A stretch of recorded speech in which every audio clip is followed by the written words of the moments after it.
गुप्ता जी, मैं जानता हूँ आपकी तकलीफ़ भी समझता हूँ और ज़माने की तकलीफ़ भी समझ रहा हूँ। लेकिन हम कुछ नहीं कर सकते ऐसा नहीं है, कुछ तो कर सकते हैं। हम सोशल मीडिया में अपनी बात बोल सकते हैं, जैसे मैंने कल और परसों बहुत बातें की हैं, आज भी एक घंटा करूँगा 5:30 बजे। हम कर सकते हैं सर, ये कर सकते हैं हम। और जो लोग अमितोष नागपाल, कुलदीप रुहिल, स्वानंद किरकिरे जैसे लोग जो जुड़े हैं बॉम्बे में कलाकारों के लिए और उनके फैमिली के लिए, उनको हम ऐसे ही 11,000 21,000 दे सकते हैं। इससे ऐसा कुछ कर सकते हैं, छोटा मोटा काम इतना तो कर सकते हैं। I know you have done and वो तो कर सकते हैं सर। ये सब लोगों के लिए, क्योंकि हरियाणा में भी बहुत लोग इस तरीके से जी रहे हैं, ऐसा हो रहा है, इसलिए मैं बोला बस। Thank you, please carry on. नमस्कार सर, मैं धर्मेंद्र डांगी आपका बहुत बड़ा फ़ैन हूँ। सर आप हरियाणा से हैं, मुझे 4-5 साल पहले ही पता चला इसका। और बीइंग ए हरियाणवी, जब भी मुझे पता चलता है कि ये एक्टर हरियाणा से है, डायरेक्टर हरियाणा से, मुझे बड़ी खुशी होती है। अ, जब 1996-97 की बात है, डीडी वन पे एक सीरियल चलता था इम्तिहान, उसमें पता चला कि संदीप शर्मा जी हैं, जींद से हैं, बड़ी खुशी हुई। और फिर शेखर कपूर जी की एक फिल्म आई बैंडिट क्वीन, उसमें पता चला कि सीताराम पंचाल जी है, वो हरियाणा से हैं। फिर लगान फिल्म आई, उसमें पता चला कि यशपाल शर्मा जी है, वो हिसार से ही हैं। और अभी अ, उसके बाद पता चला कि सतीश कौशिक जी भी हरियाणा से ही हैं। फिर आपका पता चला तो बड़ी खुशी हुई। हाँ, लेकिन सर मैंने देखा है, पता नहीं, हो सकता है कि मेरा विचार है, मेरी सोच है कि हो सकता है कि हमारे हरियाणा के जो एक्टर एक्ट्रेस या जो डायरेक्टर हैं, वो कुछ साल पहले तक जो है ये कहने से कतराते रहे हैं कि हम हरियाणा से।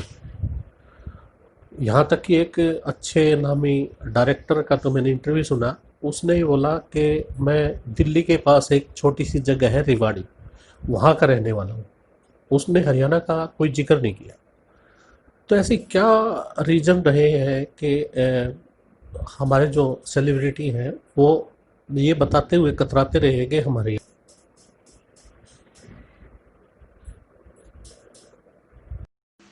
आ, कोई गैप नहीं है भाई। वो ऐसा ही हुआ था। आ, मैंने छोड़ दिया था क्योंकि मुझे ये महसूस कराया गया था कि घर को, घर के बिजनेस को आपकी ज़रूरत है, और ये आपके शौक और घर की दूसरी तरफ जिम्मेदारी, उन दोनों पलड़ों को जब मैंने अपने ढंग से देखा तो मैंने पाया कि जिम्मेदारी का पलड़ा भारी पड़ गया और मैं अपने शौक को छोड़कर घर चला गया। जिस तरह की मुझे लगता है परवरिश हम लोगों की हुई है या होती है जनरली, मालूम नहीं, बस काफ़ी हद तक ऐसा ही होगा। जिम्मेदारी का एहसास हम लोगों को बाई एंड लार्ज उसको तरजीह देनी पड़ती है। उसके मुकाबले में अगर शौक को चुनना है तो हम जिम्मेदारी को ही, कोई भी संवेदनशील व्यक्ति शायद ऐसा ही करता है, और वही मैंने किया। लेकिन इसके दो पहलू हैं। हमने तब तो जिम्मेदारी को ज़्यादा ज़रूरी समझकर उधर चले गए, लेकिन कहीं ना कहीं आपकी एक तीसरी आंख खुद भी चीज़ों को जज कर रही होती है, देख रही होती है अपनी नज़र से कि वास्तविकता क्या है। मेरी नज़र में वास्तविकता जो मैंने पाई और देखी वो ये थी कि एक्चुअली ऐसा नहीं है। कि मेरे न रहने से कोई आसमान गिर पड़ेगा या बहुत बड़ा बिजनेस को नुकसान हो जाएगा या फैक्ट्री नहीं चल पाएगी। ठीक है, शायद जितना उसमें घर के लोगों की ज़रूरत होती है, एक आदमी कम होगा तो शायद बिजनेस उतना आप बढ़ा नहीं पाएंगे या हमेशा महसूस करेंगे, या दूसरों पर आप डिपेंड ज़्यादा करेंगे, अपने मैनेजर्स पर या जो भी आप एग्जेक्टिव्स आप रखते हैं अपने ऑर्गेनाइजेशन में। जब मैंने ये रियलाइज हुआ तो मैं मन ने कहा कि नहीं, अब जब वो स्थिति है ही नहीं और मेरा दिमाग ये कह रहा है कि नहीं है वो स्थिति, तो मैं चला गया। तो इसमें कोई गैप वाली बात मैं समझा नहीं एक्चुअली कहाँ है, जिसको आपको लगा कि यहाँ तो गैप है कुछ। आदरणीय राजेंद्र सर जी, आपने जो तांगे के बारे में जो एक्सप्लेन किया है और जो सवाल पूछे हैं कि किसने इसका बीजारोपण किया, हम इस बात को सोचना ही नहीं चाहते। खाली आपने जो तांगे के बारे में बातें कही हैं उनसे हमें और मजबूती मिली है। इस हाइफा के परिवार को, एक एक सदस्य को, तांगे के पहियों को, तांगे की छत को, तांगे की कमानी को, तांगे के घोड़े को, चारे को मजबूती मिली है कि अब और सार्थकता के साथ और मजबूती के साथ और ट्रांसपेरेंसी के साथ हम एक दूसरे के साथ चलेंगे और जिस कल्चर के लिए, जिस भाईचारे के लिए हम लोग जुड़े हैं यहाँ, और मजबूती से एक दूसरे का हाथ थाम के आगे बढ़ेंगे sir. And thank you so much sir. आपने जितनी भी बातें बताई, जितनी भी बातें कही, आपने हमें दिखाई, बहुत बहुत शुक्रिया सर। सच में भगवान हमको सुखी रखे, तरक्की दे, खुशहाल रखे, स्वास्थ्य दे। Thank you so much sir. Thank you so much. God bless us, god bless us. Gupta ji, क्या बात कर दी है आपने। कला और साहित्य जो है वो हमको जोड़ता है दुनिया से, और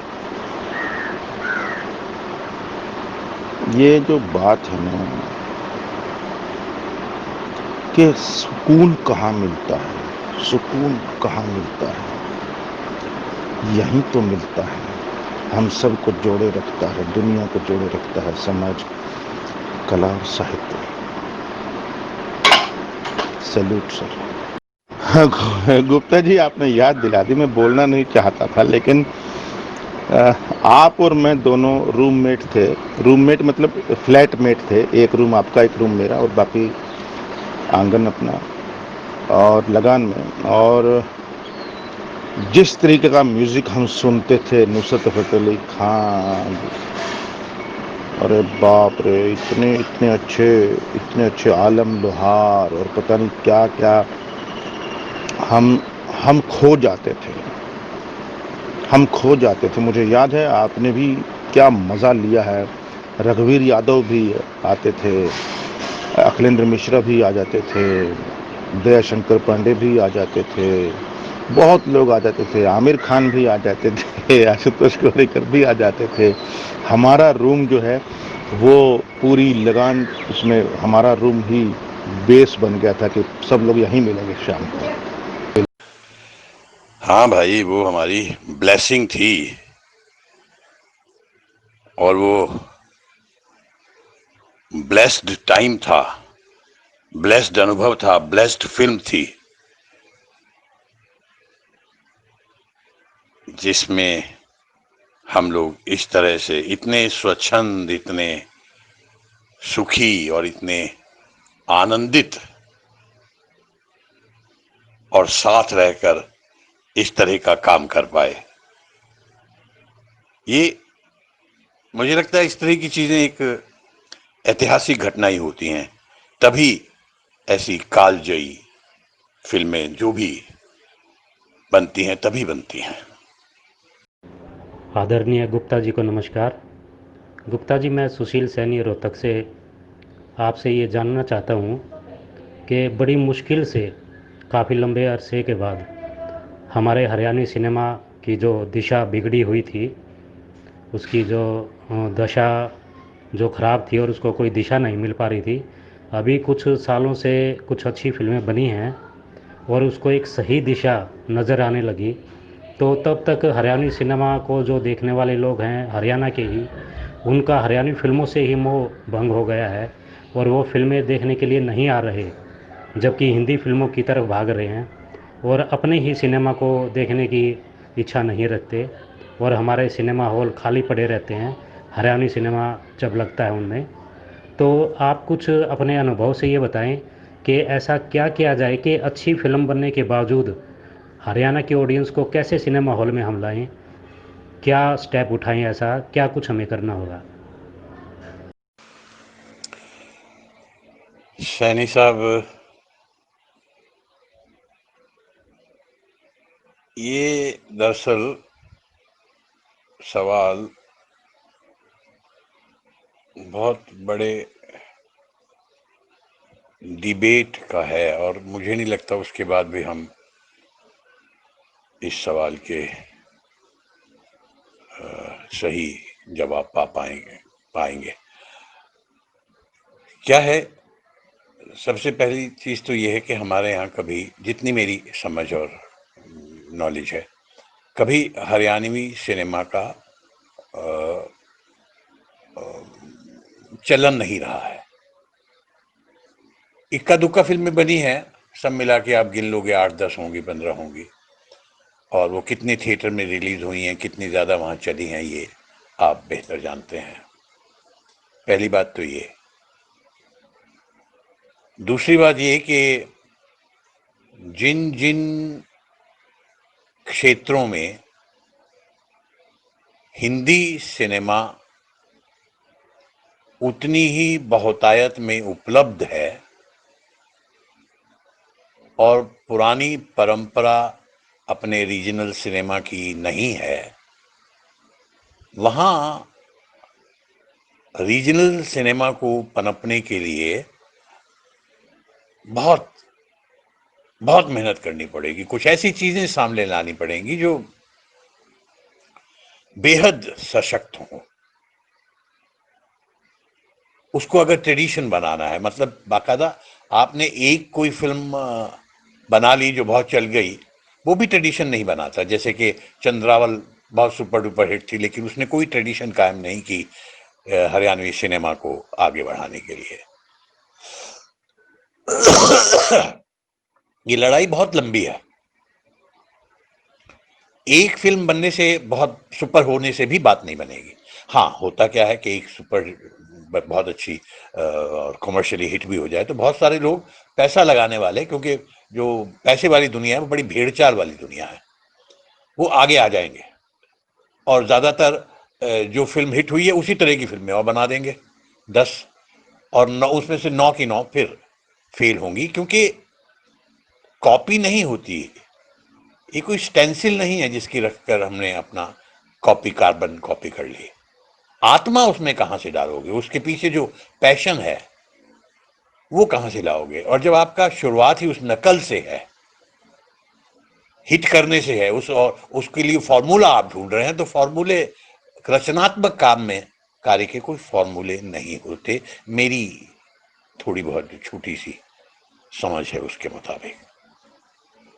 वो तो सिर्फ दिल से कोई कमाल की, कोई पूरी ईमानदारी हो, पूरे दिल और पूरे तन मन धन से कोई चीज बनाई जाए, तब वो, और बड़े निस्वार्थ ढंग से, पूरी तरह से, पूरी लगन के साथ, तब वो हिट हो सकती है।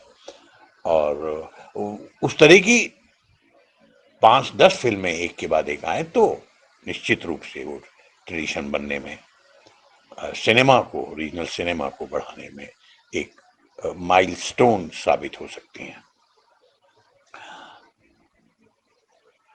और अच्छी फिल्म मुझे लगता है छोटी और रियलिस्टिक फिल्में ही ज्यादा कारगर हो सकती है, क्योंकि हम कभी भी कॉमर्शियली जितने ग्लैमर की दुनिया पेश करना चाहेंगे उसमें कभी हम compete नहीं कर सकते जो मेन लाइन सिनेमा जो हिंदी का है, जो बहुतायत में बुरी तरह सब लोगों को उपलब्ध है, हर तरह के प्लेटफॉर्म पर उपलब्ध है, सिनेमा में है, यूट्यूब पर है, आपके फोन पर है, आपके नेटफ्लिक्स पर है, या जितने भी दूसरे OTT प्लेटफॉर्म्स हैं उस पर उपलब्ध है। वो उसमें तो compete कर ही नहीं सकते। हमें कुछ ऐसी कहानियां जो खास तौर से हमारे हरियाणा लगे कि ये तो हरियाणा की एक ऐसी चीज है जो बाहर नहीं है, और फिर उसको बहुत बहुत ग्रिपिंग अंदाज में उस कहानी को कहा जाए, और अच्छा म्यूजिक जो हमारे यहाँ की फिल्मों की पहली शर्त है। मुझे लक्ष्मी जो फिल्म है दादा लक्ष्मी, उससे काफी उम्मीद लगती है। उस तरह की कुछ कोशिशें और कोई लोग करें। उस तरह से मतलब ये नहीं कि एक और दादा लक्ष्मी पर ही बहुत सारी फिल्में बनाने लग जाएं, या कुछ एक दो और मैंने सुना था उसी तरह के जो सांगी एक दो और जिनकी काफी नाम हुआ है, उस पर भी कुछ लोग प्लान कर रहे हैं, क्योंकि फिर वो इमीडिएटली लोग एक ही थीम पर एक ही जैसा कुछ बनाया जाए तो इमीडिएटली लोग ज्यादातर नकार देते हैं, अंटिल कोई जादू ही वो फिल्म इस ढंग से बनाई गई है कि मतलब ऑडियंस हिले ही नहीं। तो ये बाकी तो लगातार एक तपस्या है, करते रहिए, कब कामयाब हो जाएं। फॉर्मूला तो पता नहीं भाई, मेरी समझ के मुताबिक कुछ है क्या नहीं।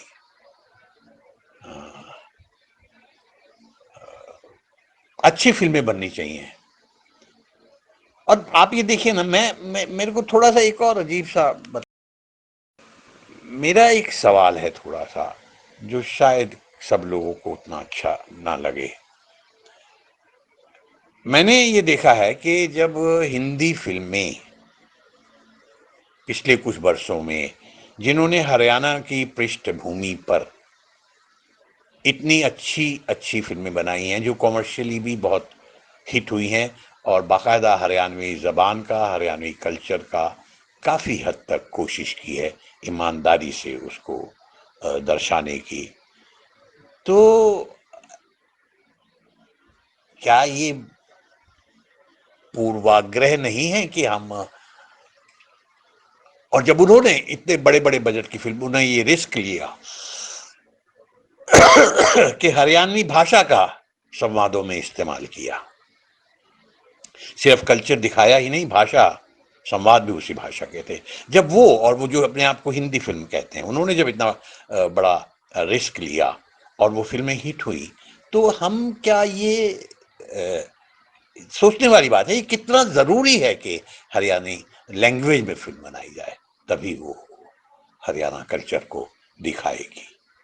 मुझे तो लगता है उसी तरह से अगर हरियाणवी भाषा का इस्तेमाल करके, जैसे अभी हम एक और फिल्म कर रहे हैं जिसका जिक्र एक भाई ने किया भी था, हमारे सदस्य ने, अनफेयर एंड लवली, मतलब ऐसे ही लगता है जैसे हरियाणवी फिल्म कर रहे हैं मगर वो हिंदी फिल्म बना रहे हैं। उसमें क्या दिक्कत है? मतलब ये थोड़ी विचार करने वाली बात है। मैं कोई बहुत बड़ा उसका मुद्दा बहस का नहीं उठाना चाह रहा। एक पॉइंट है कि अच्छी फिल्म बननी चाहिए, हमारे रीजन के कल्चर को सामने आए, हमारा म्यूजिक सामने आए, हमारे ट्रेडिशन सामने आए, हमारी वेशभूषा, हमारे वैल्यूज, हमारे मूल्य सामने आए।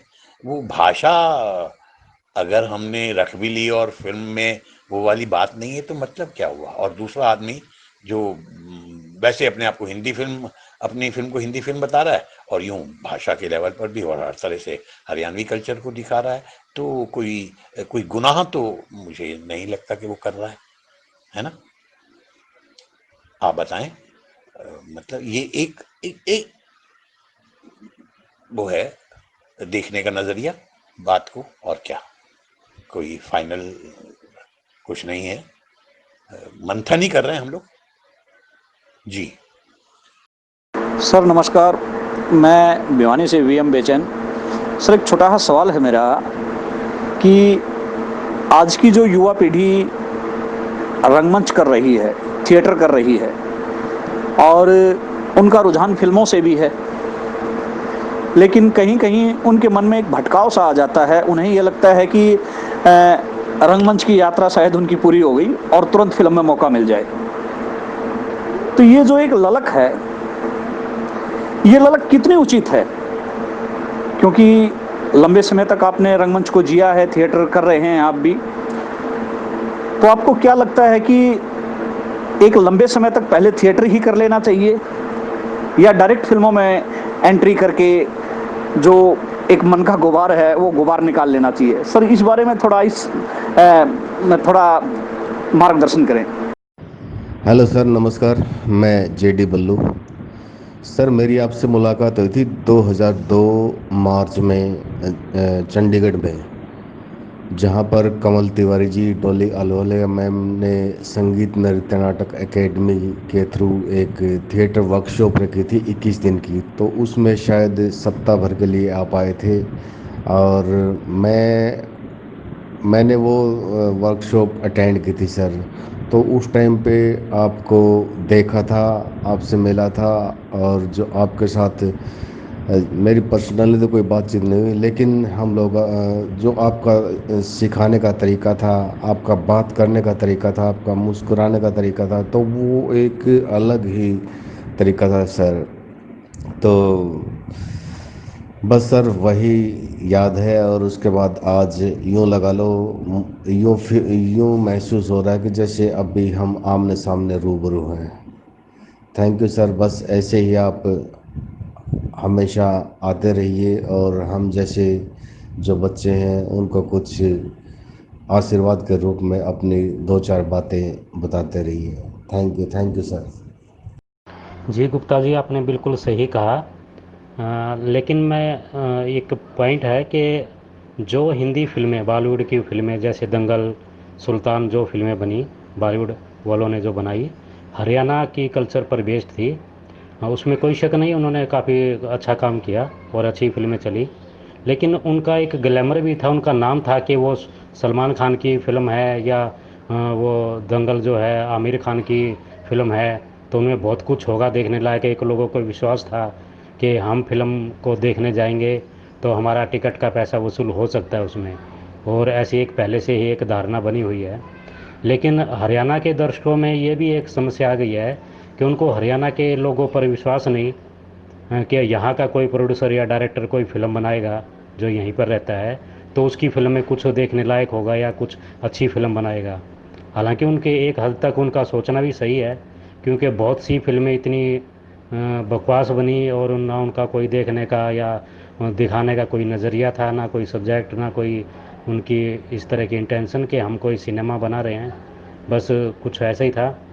तो अगर आज के टाइम में कोई गंभीर प्रोड्यूसर या डायरेक्टर गंभीरता के साथ भी सिनेमा बनाएं, जैसे कि हमारे ग्रुप में बहुत अच्छे प्रोड्यूसर और डायरेक्टर भी हैं जिन्होंने बॉम्बे में बहुत नाम कमाया है, बहुत अच्छा अनुभव रखते हैं, लेकिन उनके ऊपर भी अगर वो आज के टाइम में भी हरियाणा में आकर फिल्म बनाएं तो हरियाणा के लोगों को फिर भी एक शक रहेगा कि हम ये जो इसके प्रोड्यूसर हैं या डायरेक्टर हैं हरियाणा के रहने वाले हैं, तो इनकी फ़िल्म क्या पता देखने लायक होगी या नहीं होगी, जबकि वो हिंदी में, बॉलीवुड में बहुत अच्छा काम कर चुके हैं।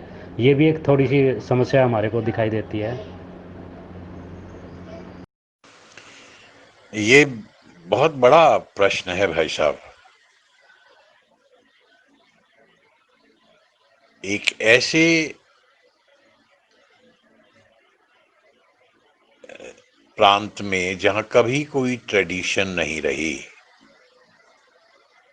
और बिल्कुल ठेठ हिंदी प्रदेश के केंद्र में वो प्रांत है मौजूद, वहां पर मुझे बताइए एक भी कारण, आप स्वयं या मैं या हम जितने लोग यहां पर हैं,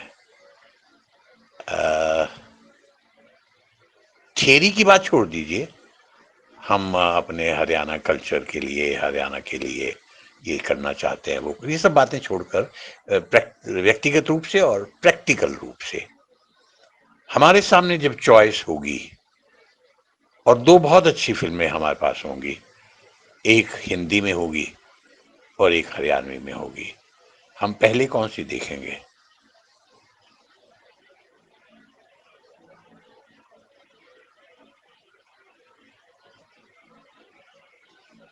और अब खासकर अब जबकि हरियाणवी कल्चर मेन स्ट्रीम में आ गया है,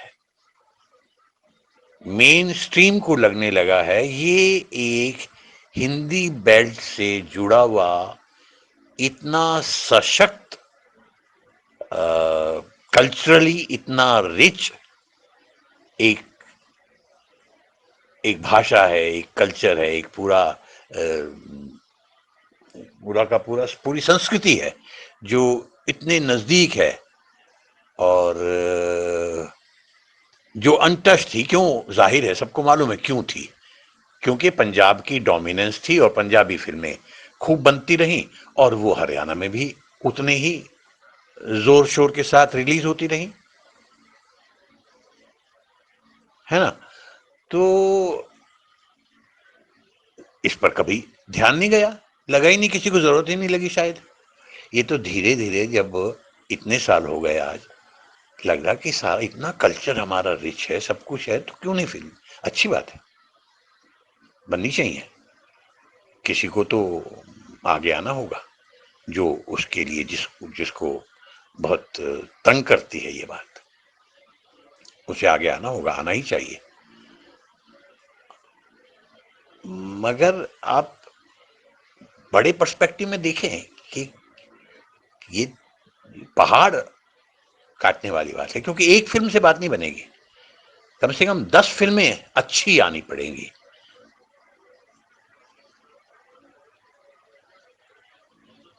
और कॉमर्शियल वर्ल्ड एक ऐसी चीज है जो, आप ये देखिए, आपने एक अच्छी फिल्म बना भी ली, कॉमर्शियल वर्ल्ड हिंदी का ऐसा है, वो फट से उसके आसपास कुछ कॉपी करके वैसी फिल्म दूसरी ले आएगा, हिंदी में ले आएगा। जो कॉमर्शियल लड़ाई है वो तो मतलब दानव है, दुनिया का सबसे बड़ा दानव है।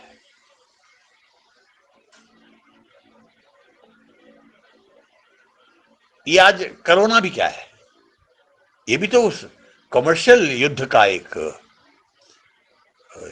छोटा सा पहलू है जो जिसने हमें बर्बाद किया हुआ है, इंडिया जैसे मुल्क को खासकर।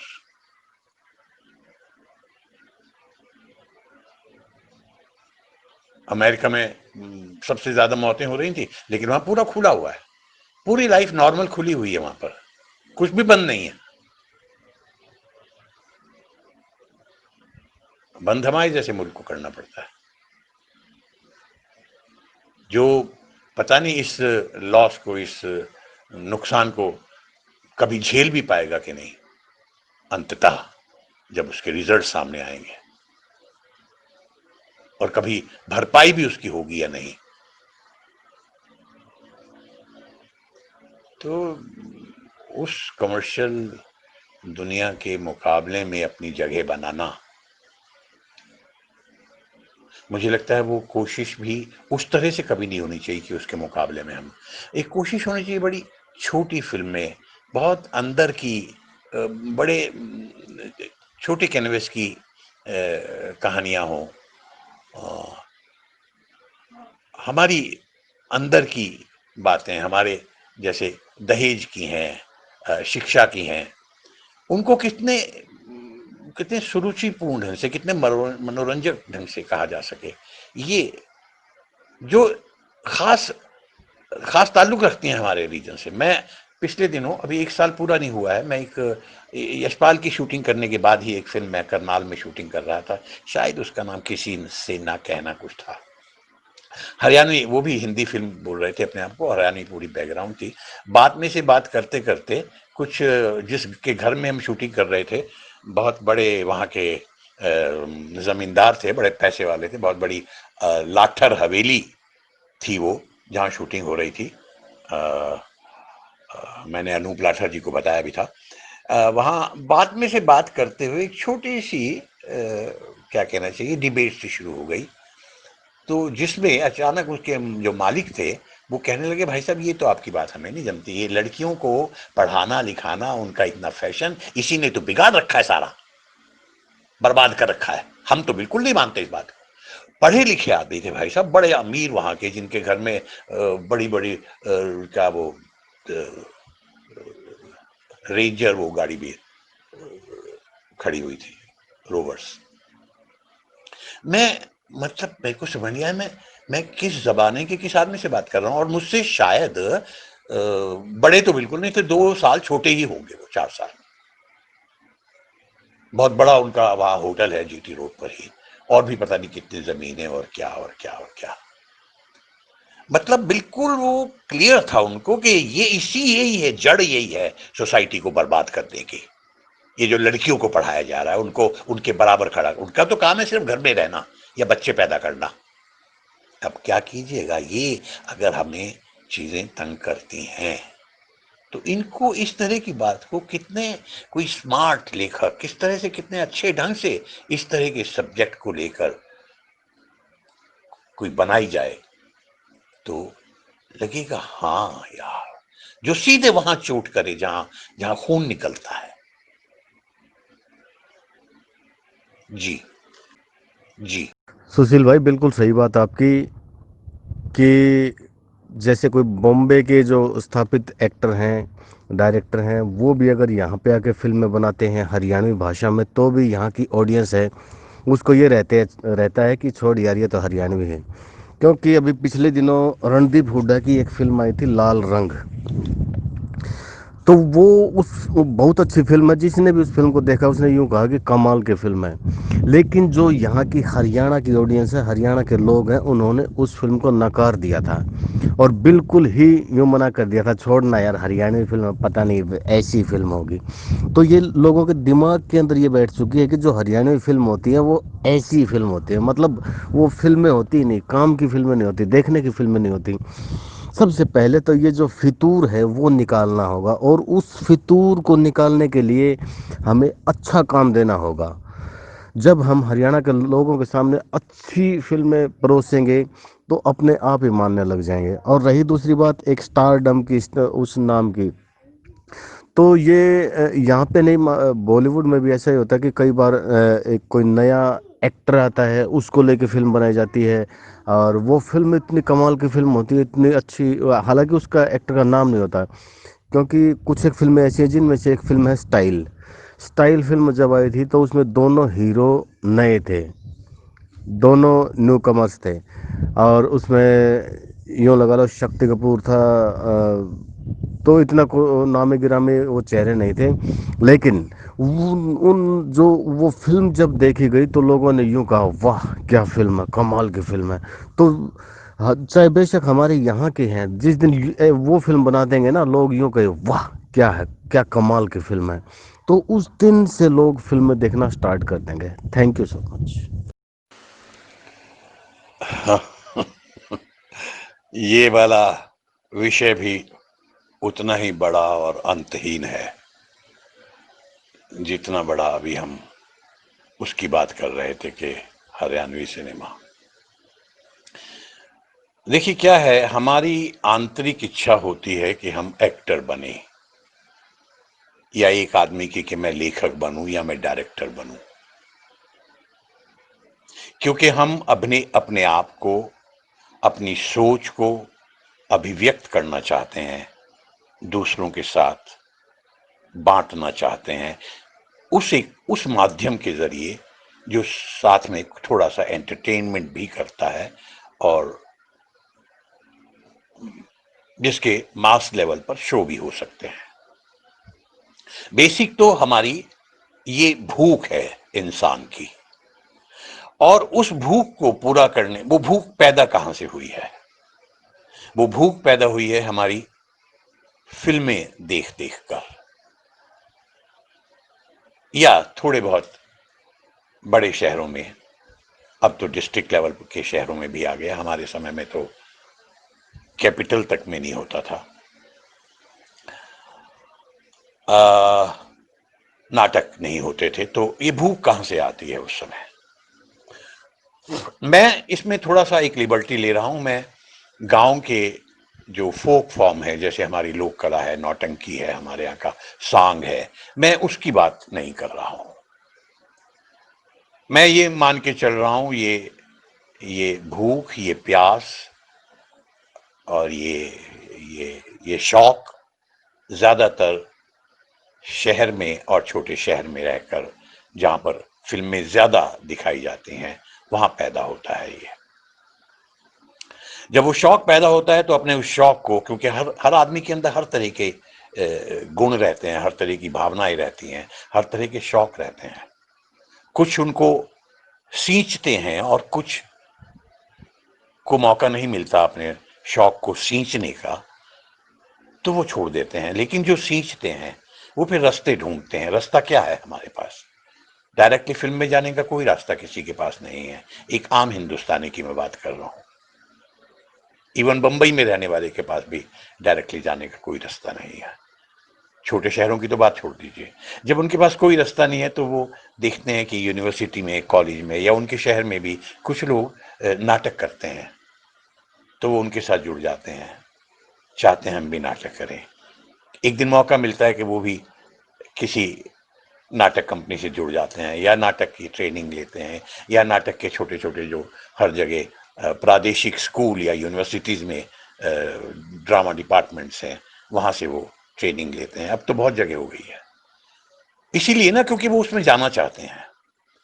अब रही बात कि नाटक तो अपने आप में आज भी 70 साल के बाद भी हिंदी नाटक ने अपनी कोई कॉमर्शियल जगह तो सोसाइटी में नहीं बनाई है, बना ही नहीं पाया है।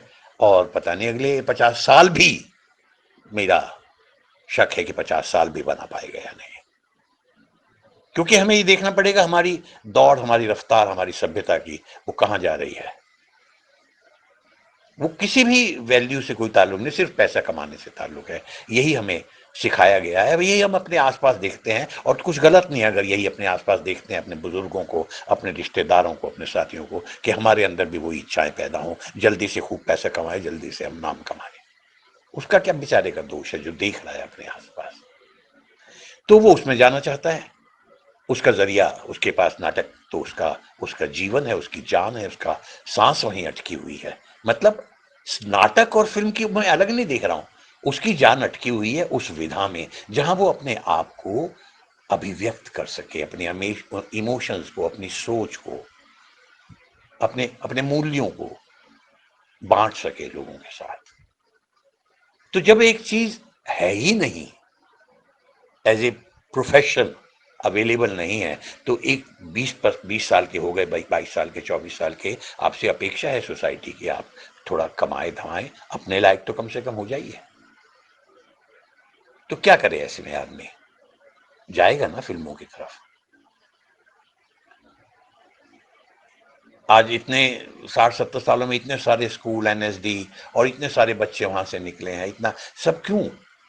मैं 72 में पास करके 85 में बंबई गया, शायद एक और अकेली ये मिसाल है।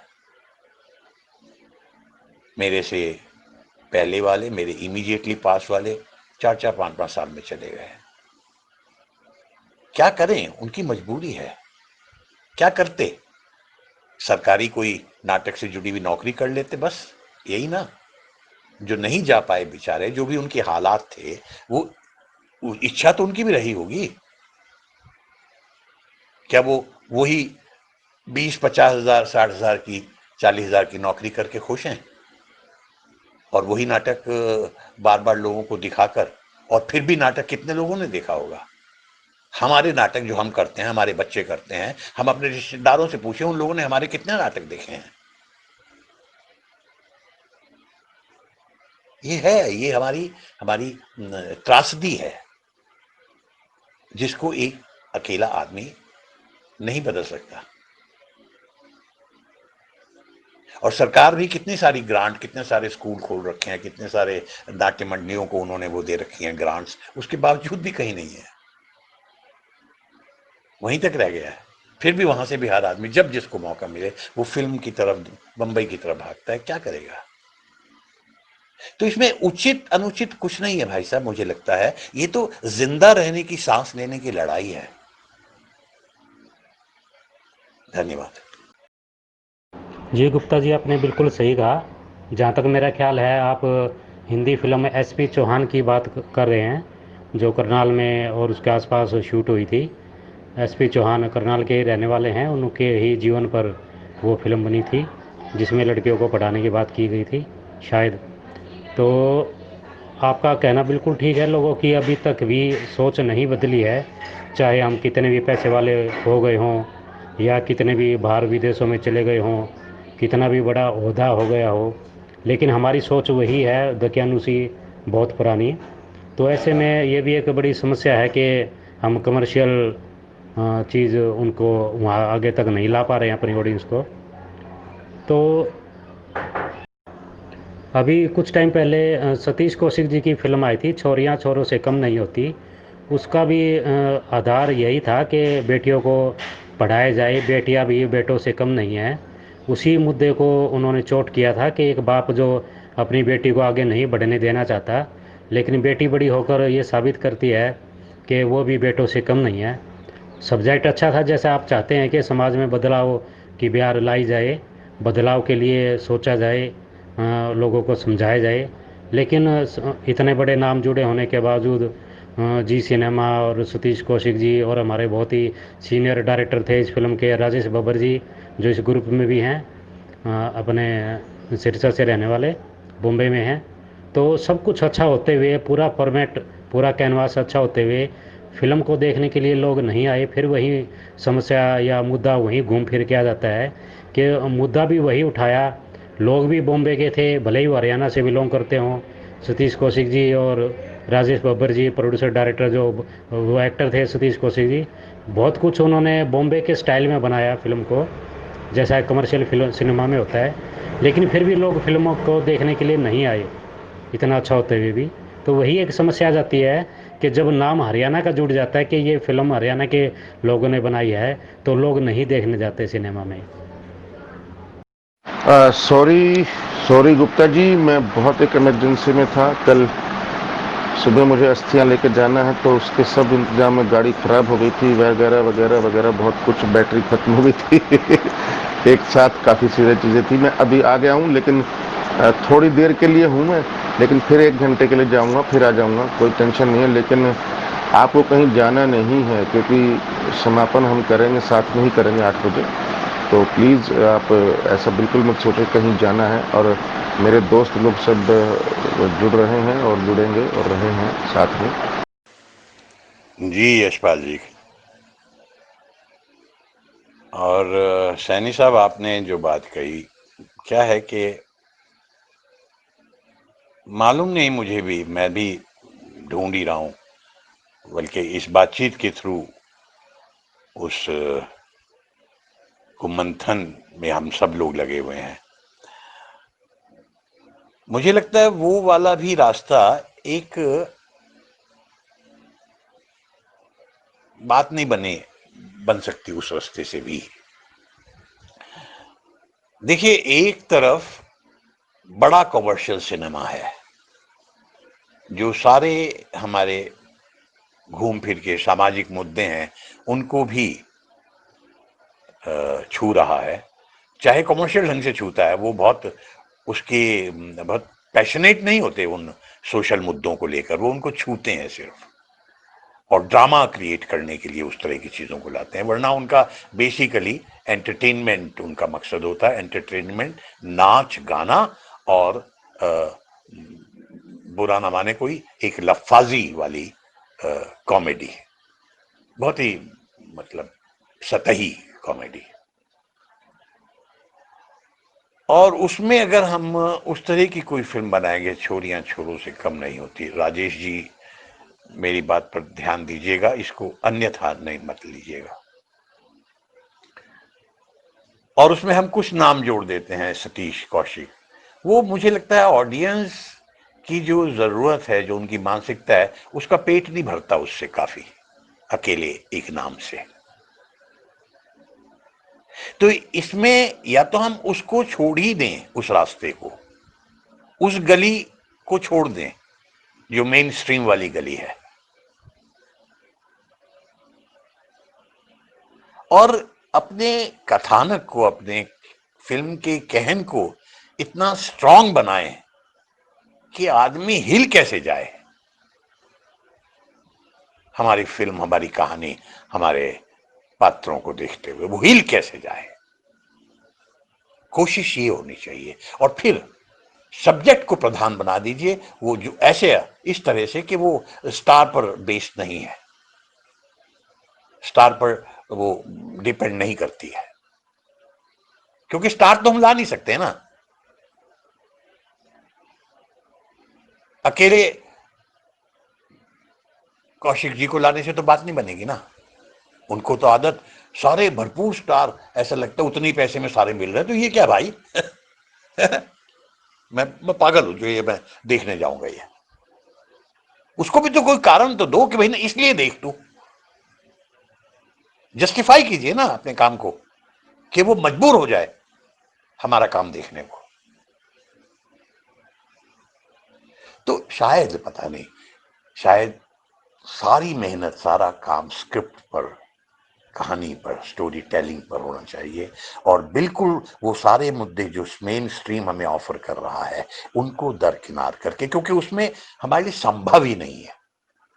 क्योंकि कोई वहां 10 करोड़ की फिल्म बन रही है, कोई 50 करोड़ की बन रही है, मिनिमम भी कोई बन रही है तो 7 करोड़ की बन रही है या 100 करोड़ की बन रही है, और जितने की बन रही है उतना ही फिर पब्लिसिटी पर खर्च हो रहा है।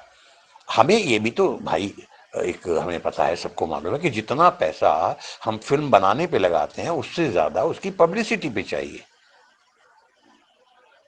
फिल्म बना तो लेंगे हम, कहीं ना कहीं से जुगाड़ हो जाएगा, एक्साइटेड बहुत सारे मेरे जैसे एक्टर्स भी मिल जाएंगे, अपने यशपाल जैसे भी मिल जाएंगे, कौशिक साहब भी मिल जाएंगे, और क्योंकि बड़ा आप, they are driven by passion, और उन मुद्दों से उनको वो तंग करते हैं, और वो सोचते हैं हमारी जिंदगी अच्छी चल रही है, ऊपर वाले का आशीर्वाद है, तो अब हम कुछ ऐसे काम करें जो सोशली रेलेवेंट हो, जो हमें हमारे जीवन को थोड़ी सी हमारी नजरों में ही एक सार्थकता दें। तो हम कुछ ऐसे काम करें, पैसे को थोड़ा सा गौण कर देते हैं हम।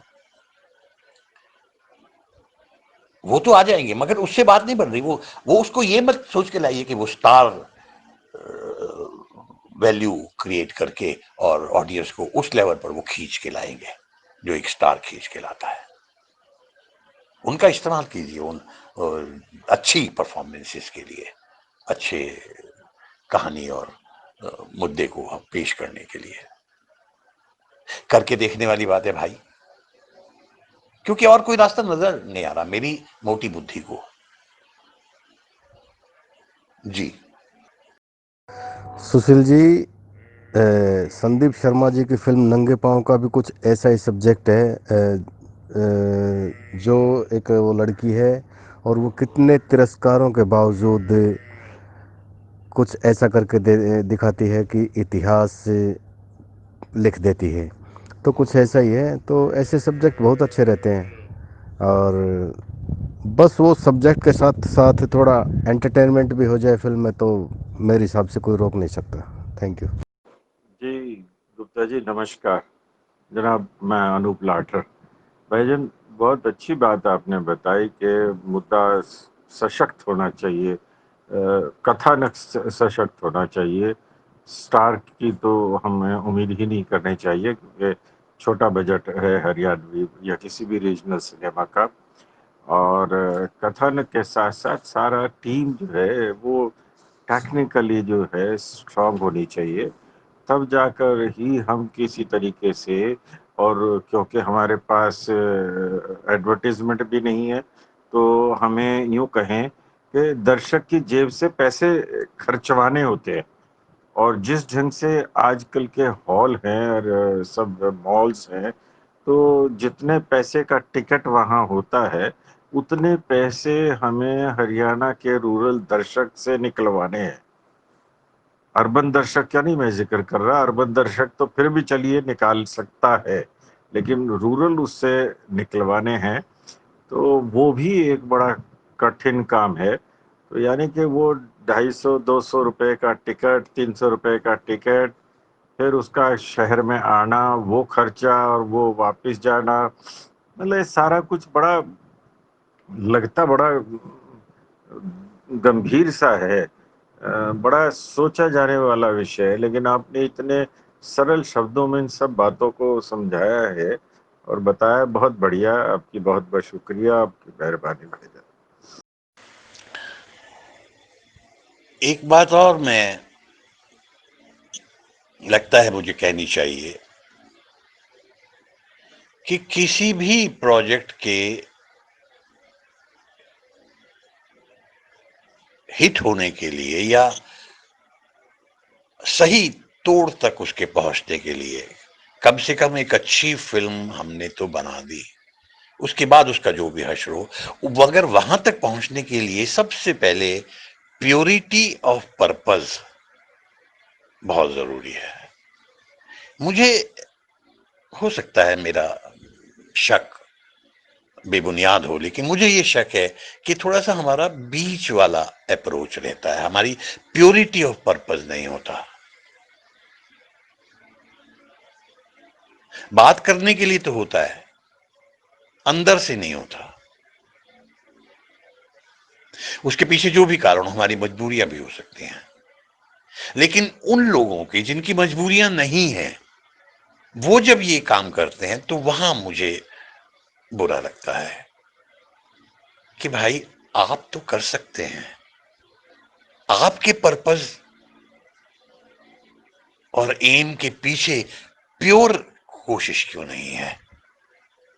सिर्फ अच्छा काम करना है, बाकी सारी हमारे जो वो हैं स्वार्थ या हमारे जरूरतें, शौक या हमारी इच्छाएं हैं उस फिल्म के साथ जुड़ी हुई, वो सब पीछे एक बार ले जाइए, साइड में कर दीजिए, प्योरिटी ऑफ पर्पस तो रखिए। और वो दिख जाता है प्रोडक्ट देख के।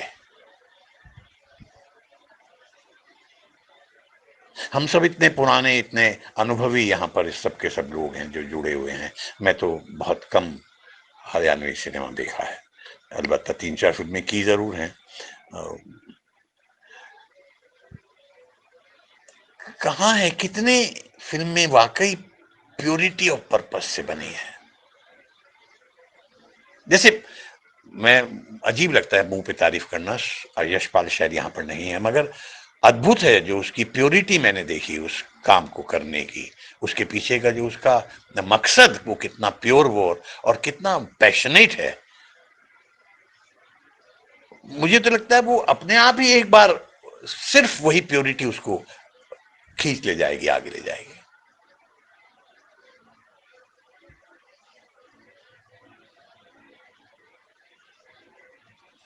सर, इतने सालों के बाद अगर किसी ने रिस्क लिया है और कोई अगर रिस्क लेकर के एक संजीवनी की तरह आया है, तो मैं बिल्कुल छाती ठोक के बोलता हूँ, उसका नाम है राजीव भाटिया और संदीप शर्मा। इन दोनों की फिल्में फेल हो गई, पैसा नहीं कमाया, ऑडियंस नहीं मिली, लेकिन दोनों को नेशनल अवार्ड मिले और एक पर्पस, एक इंडिविजुअल नेशनल अवार्ड भी मिला लड़की को, बलजिंदर कौर को, बेस्ट सपोर्टिंग एक्ट्रेस का।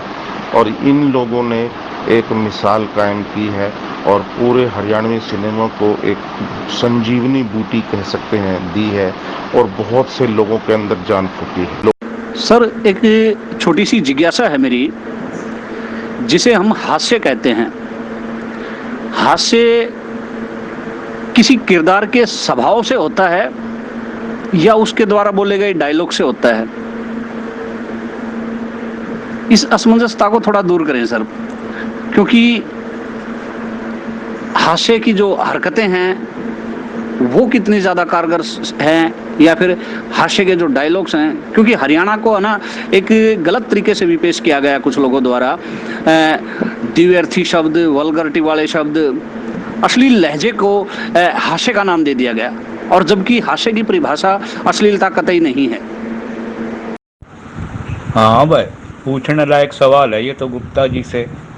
जैसे एक लुहार हाकड़ा था, उसने अपना असिस्टेंट भी आंकड़ा ही रख लिया, तो अगले दिन जब वो काम पे बुलाया तो उसने जड़ता हुआ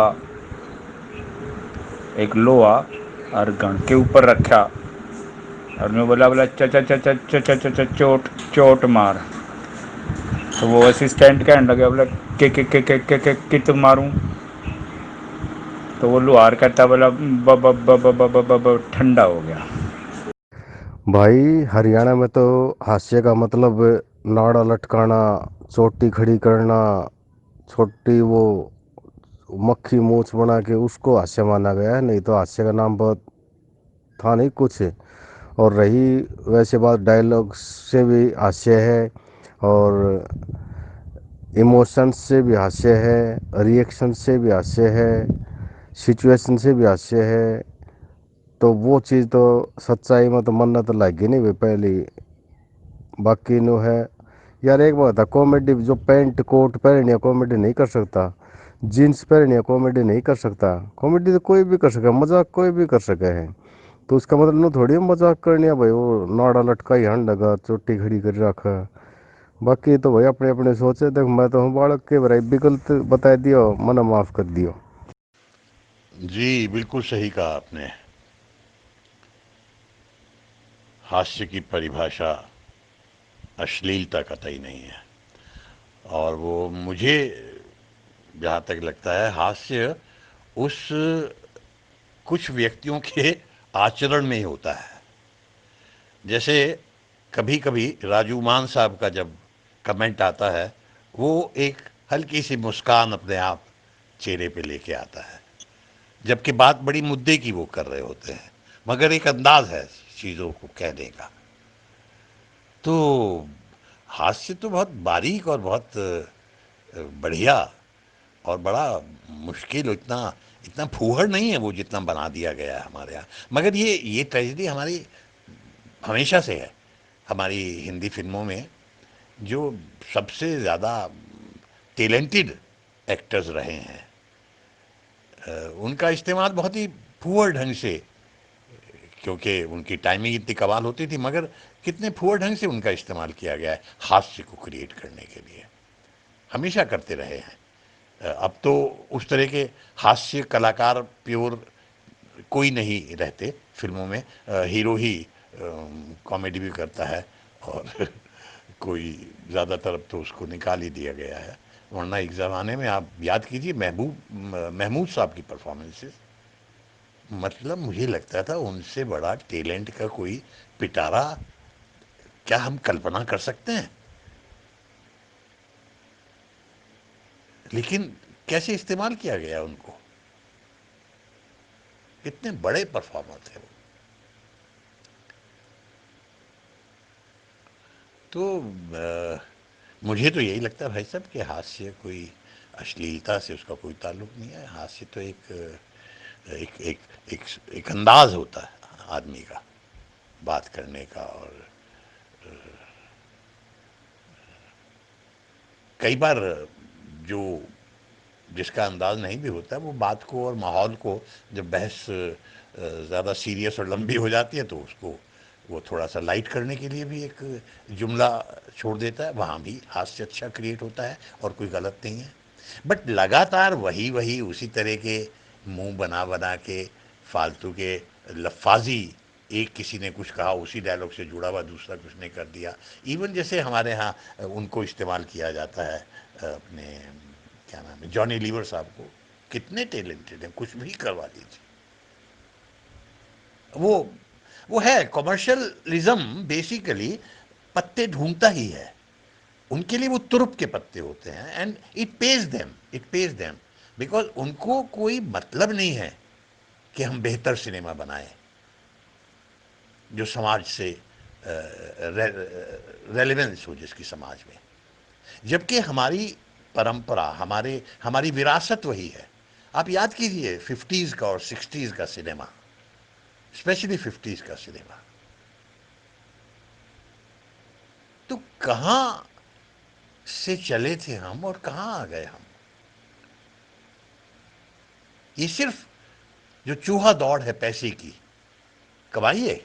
हर आदमी को पैसा अच्छा लगता है, पैसे से ज़्यादा पैसे के द्वारा जो सुविधाएं उपलब्ध होती हैं उसे जीवन में, वो अच्छी लगती है और हर एक को अच्छी लगती है। और किसी को भी अगर उसकी इच्छा होती है तो गलत नहीं है, लेकिन कहीं कोई लिमिट तो हो कि हम हर चीज को ताक पे रख के सिर्फ उसको हमने खुदा बना लिया।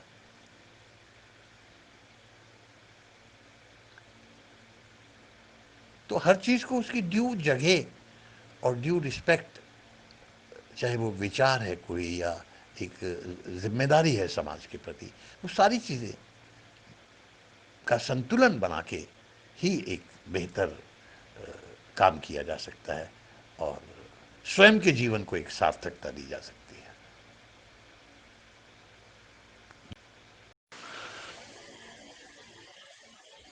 क्या है भाई साहब, हम सब आसान तरीके ढूंढते हैं, चीजों के फॉर्मूले ढूंढते हैं, इसलिए नाड़ा लटका लिया, चुट्टी सी खड़ी कर ली, सोचते हैं हाथ से हो गया। जबकि ये नाड़ा लटकाना और चोटी खड़ी करना ये संस्कृत नाटक से चला आ रहा है। वहां एक विदूषक होता था जिसका बिल्कुल यही रूप होता था, ऑलमोस्ट गंजा होता था या छोटे छोटे बाल होते थे। प्रॉब्लम क्या है, हम लोग अपना तो काम मेहनत करना ही नहीं चाहते कि हम सोचें, मनन करें, अपने आसपास जो जीवन देखते हैं वहां किस तरह से हास्य छोटी छोटी नॉर्मल चीजों से पैदा होता है, उसको स्टडी करें और फिर उसको रिक्रिएट करने की कोशिश करें अपने कैरेक्टर्स में या अपनी कहानी में किसी कैरेक्टर के द्वारा। आजकल तो ऐसी फिल्में बन रही हैं, आप देख रहे हैं 8-8 10-10 कैरेक्टर्स हैं, भीड़ वाले जो स्टार्स सबके सब हैं और सबके सब कॉमेडी कर रहे हैं और एक के बढ़कर, मतलब जैसे कि जैसे हर आदमी नहले पे दहला। ठीक है, कामयाब है, फिल्में पैसा कमा रही हैं, तो हमारे जैसे आदमी का उसके ऊपर कोई समीक्षा आलोचना करना वो बेवकूफ़ी से बड़ा कुछ नहीं है। हंसेंगे लोग तो सही है, लेकिन अगर हम विचार करें तो क्या है, ये सिर्फ आसान तरीके और स्टार्स को लेकर के और उसका एक बड़ा शॉर्टकट ढूंढकर पैसा कमाने का एक तरीका है। और वो ऑडियंस जो वैसे ही खा खा के अघाई हुई है उसको बहुत मजा आता है, खूब हंसते हैं। और जो गरीब आदमी है, जो लोअर मिडिल क्लास है, वो मुश्किल से उतने पैसे खर्च करके मल्टी वो जो हॉल है उनमें फिल्म देखने भी जाता है और मायूस सा होके रह जाता है, और जब बड़े लोगों को हंसते हुए देखता है तो वो भी हंस देता है, वरना वो ऑड मैन आउट हो जाएगा। हो सकता है अंदर से उसे संतुष्टि नहीं मिल रही हो।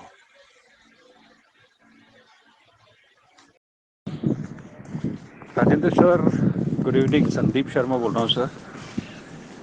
सर एक चीज़ और कि जहाँ एक तरफ सिनेमा हमारा ख़त्म है, हरियाणवी सिनेमा, और जहाँ आज हम कोशिशें कर रहे हैं कि भाई चलो एक और फिल्म बनाई जाए, एक और फिल्म बनाई जाए, लेकिन जहाँ तक अभी जैसे अनूप लाठर सर ने भी कहा कि अभी गांव का जो दर्शक है उसके लिए 200-250 रुपये की टिकट निकालना, गांव से शहर आना, एक इस तरीके की भी एक प्रॉब्लम है।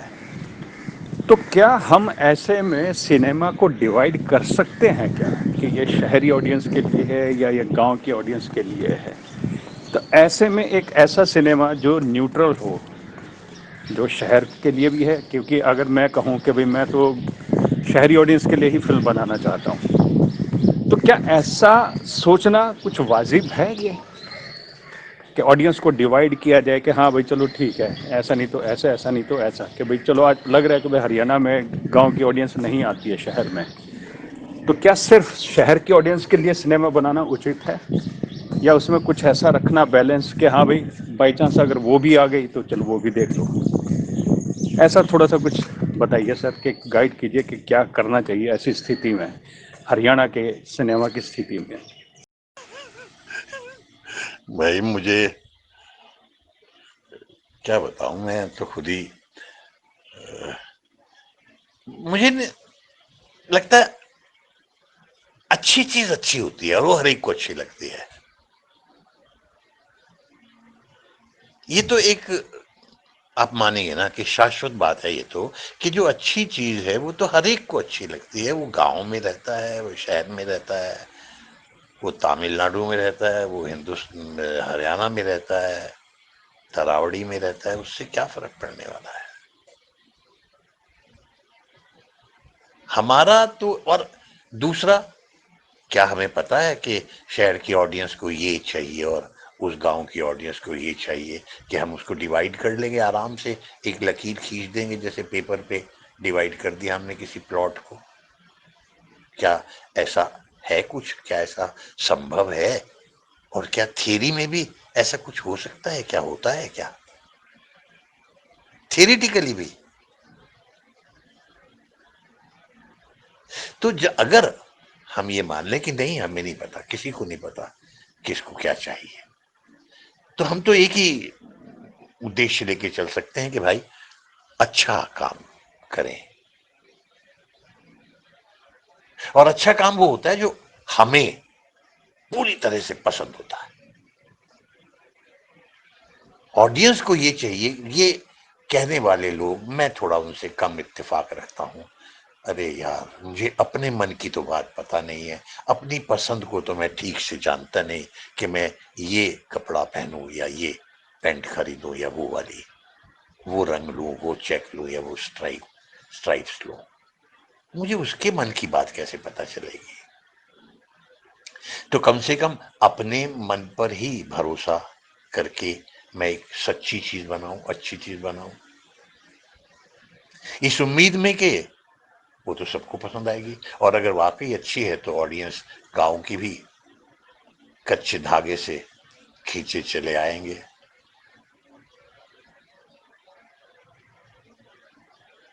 और क्या है हमारे पास?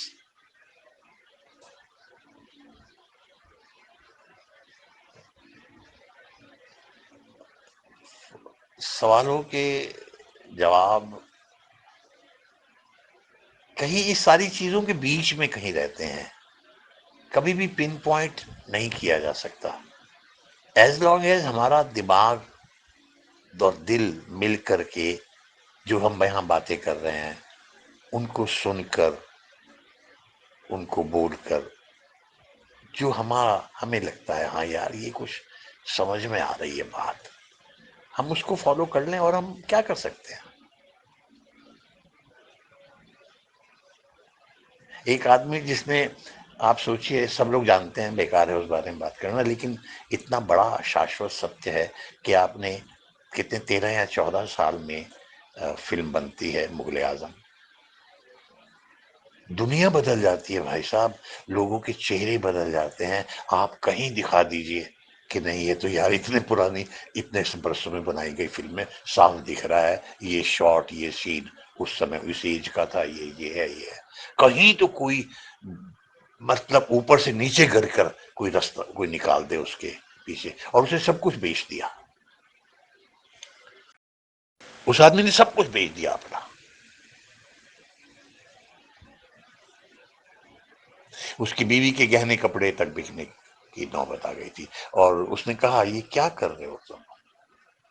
उसने कहा ये तो फिर भी बन सकते हैं, मुगले आजम दोबारा नहीं बन सकती।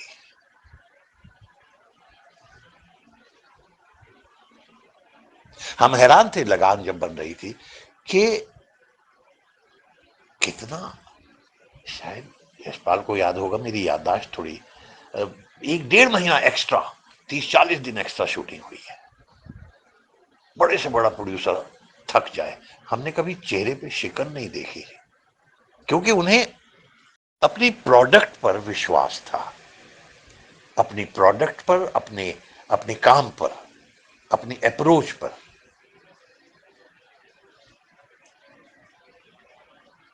और देखिए, one of the biggest production houses establish हो गया। तो वो conviction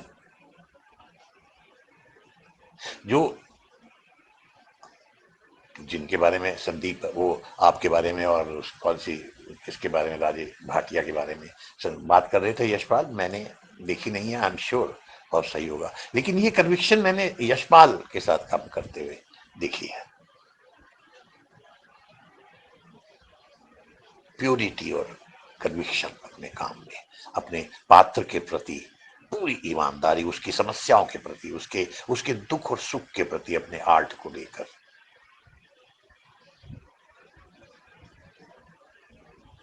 You should be, one has to be passion driven, जुनून की हद तक।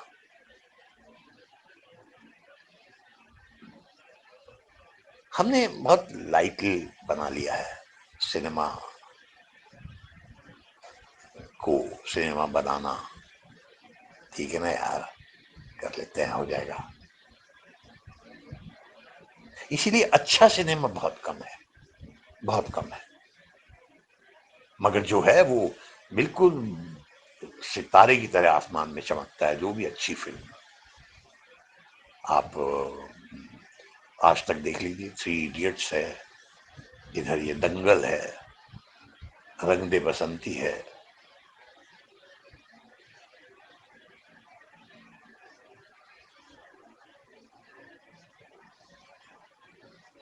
थ्री इडियट्स क्या कॉमेडी, और क्या कितनी सार्थक है समाज और पूरे देश के लिए, और हमारे चरित्रों के हिसाब से भी।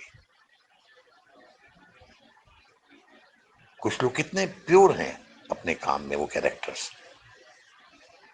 और एक आदमी जो लगा हुआ है रट्टा मार मार के और वो उसका पेन तक जीत लेता है, वो अल्टीमेटली उसकी चमचागिरी, उसको ढूंढते हुए, सूंघते हुए, वो कहां से अमेरिका से कहां पहुंचा है, यहां आकर ढूंढ रहा है। मतलब क्या क्या नहीं उसने पिरो दिया फिल्म के अंदर, और थ्रू आउट कॉमेडी है, और लाइट उसका पूरा ट्रीटमेंट और अंदाज है।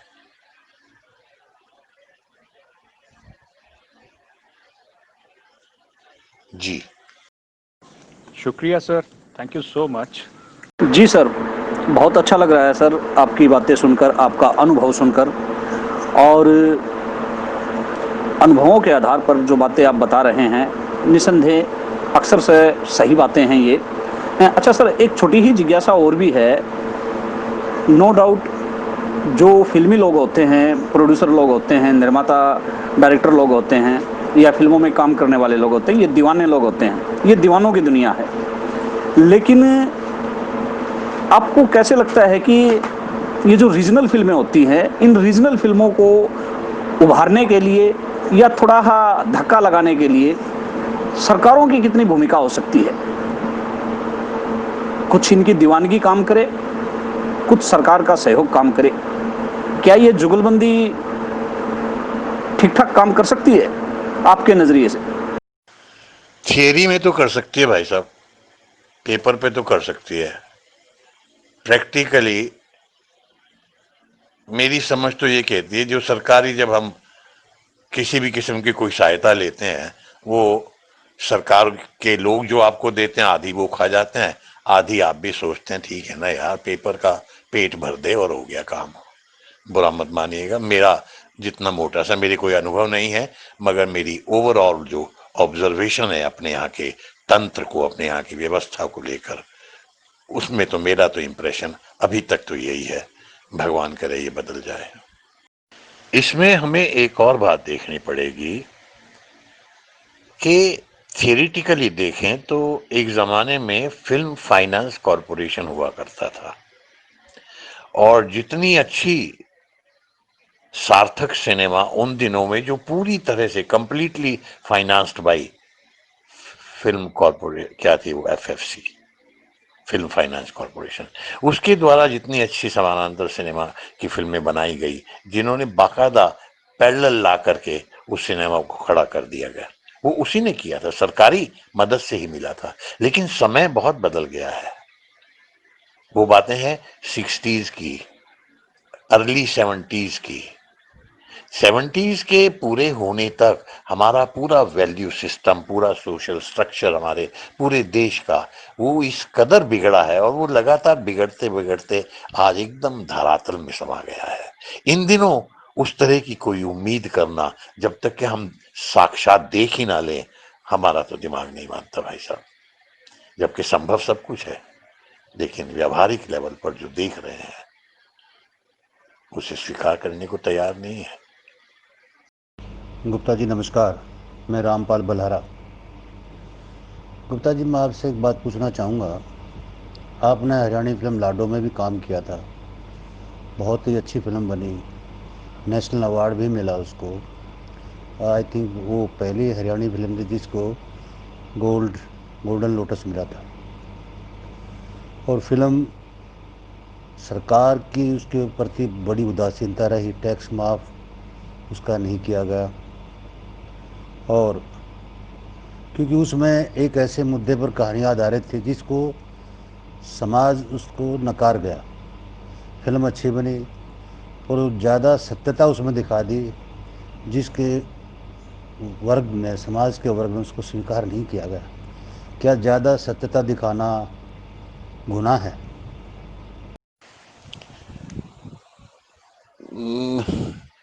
गुनाह तो क्यों कहेंगे, है ना, लेकिन देखिए अवार्ड मिलना, फिल्म अच्छी थी, ये दोनों बातें अपनी जगह सही हैं, लेकिन जिस तरह से उसका एंड किया गया था वो हर व्यक्ति अपने व्यक्तिगत तरीके से उसके साथ सहमत हो या ना हो, ये उसका हक है।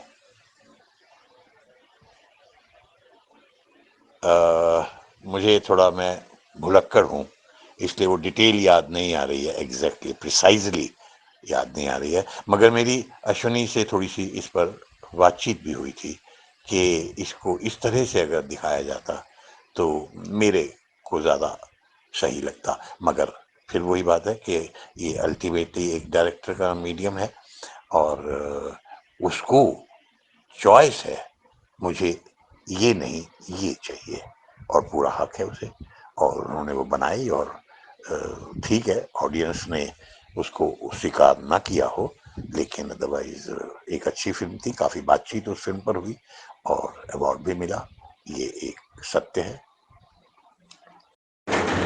राजेंद्र जी नमस्कार, मैं सोमवत्स बोल रहा हूँ। सर हम सुबह से ही आपसे जुड़े हैं और आपके बहुत अच्छे अच्छे अनुभव सुनने को मिल रहे हैं। सर मेरा एक छोटा सा सवाल था आपसे कि पिछले एक दशक से ये जो रीमेक का चलन शुरू हुआ है, जो आरंभ हुआ है फिल्मों का, उसे वो एक सकारात्मक कदम है या क्रिएटिविटी पर एक अंकुश लगता है? आप इसे किस तरह से देखते हैं सर? प्लीज़ प्रकाश डालिएगा। Thank you. गुप्ता जी, आपने पीके मोहंती जी का नाम लिया। पीके मोहंती जी दूरदर्शन में काम करते थे, प्रोड्यूसर थे, वो उड़ीसा से थे, शायद वही होंगे पीके मोहंती।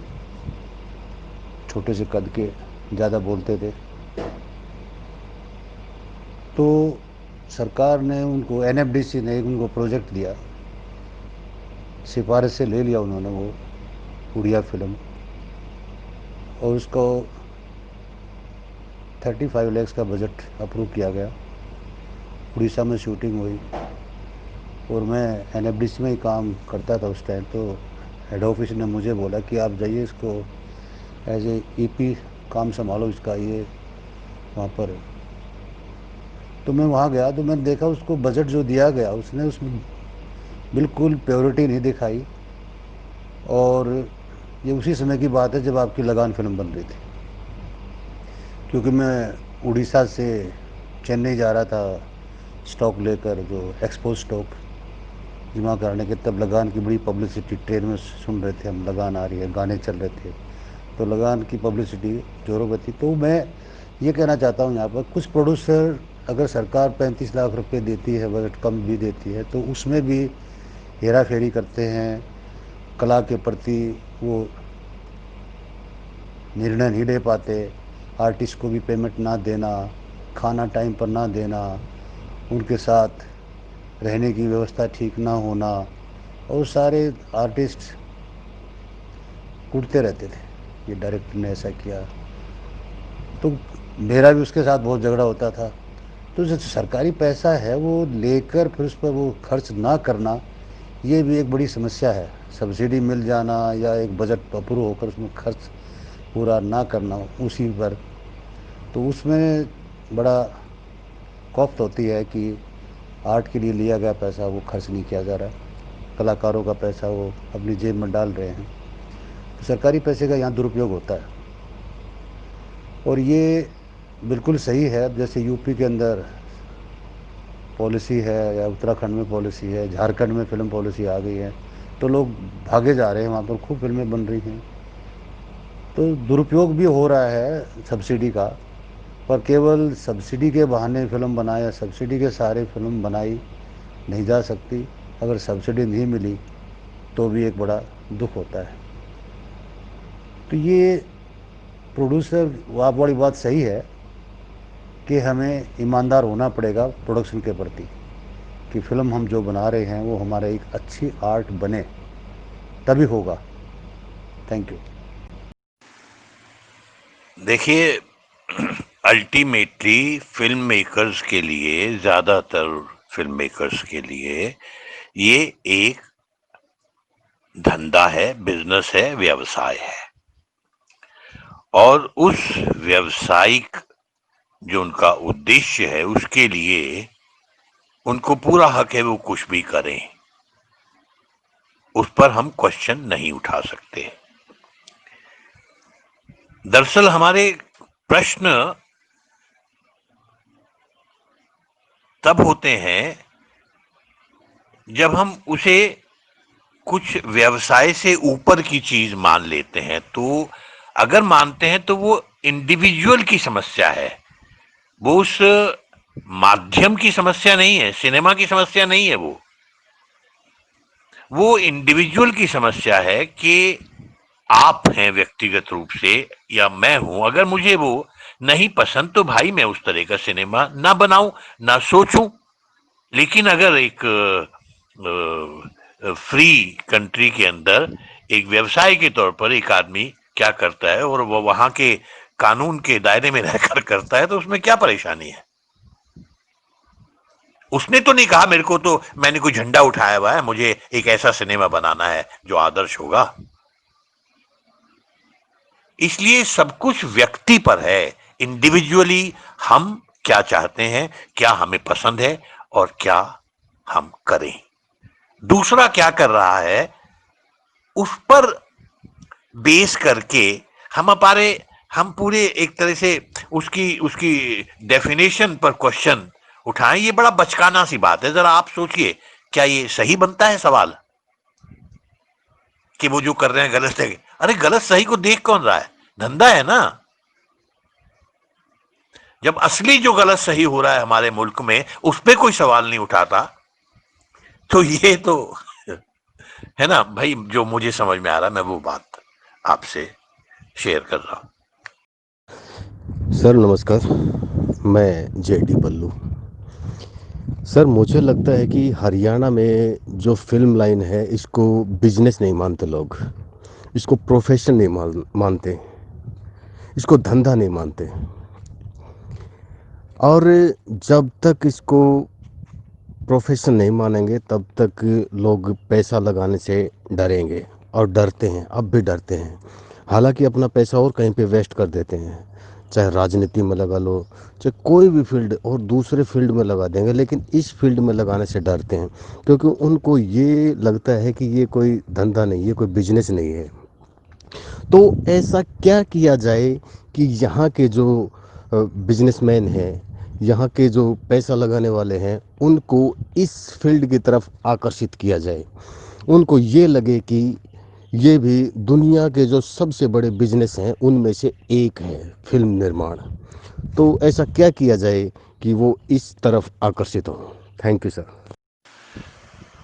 बहुत मुश्किल है भाई साहब, पैसे वाले आदमी को एक ऐसे काम में उसका पैसा लगवाना जो सिर्फ मोटे तौर पर उसके लिए एक जुए से ज्यादा कुछ नहीं है। तो बहुत ही मुश्किल है। ये इंडिविजुअल पर निर्भर है कि हो सकता है आपके किसी के साथ ऐसे संबंध हो।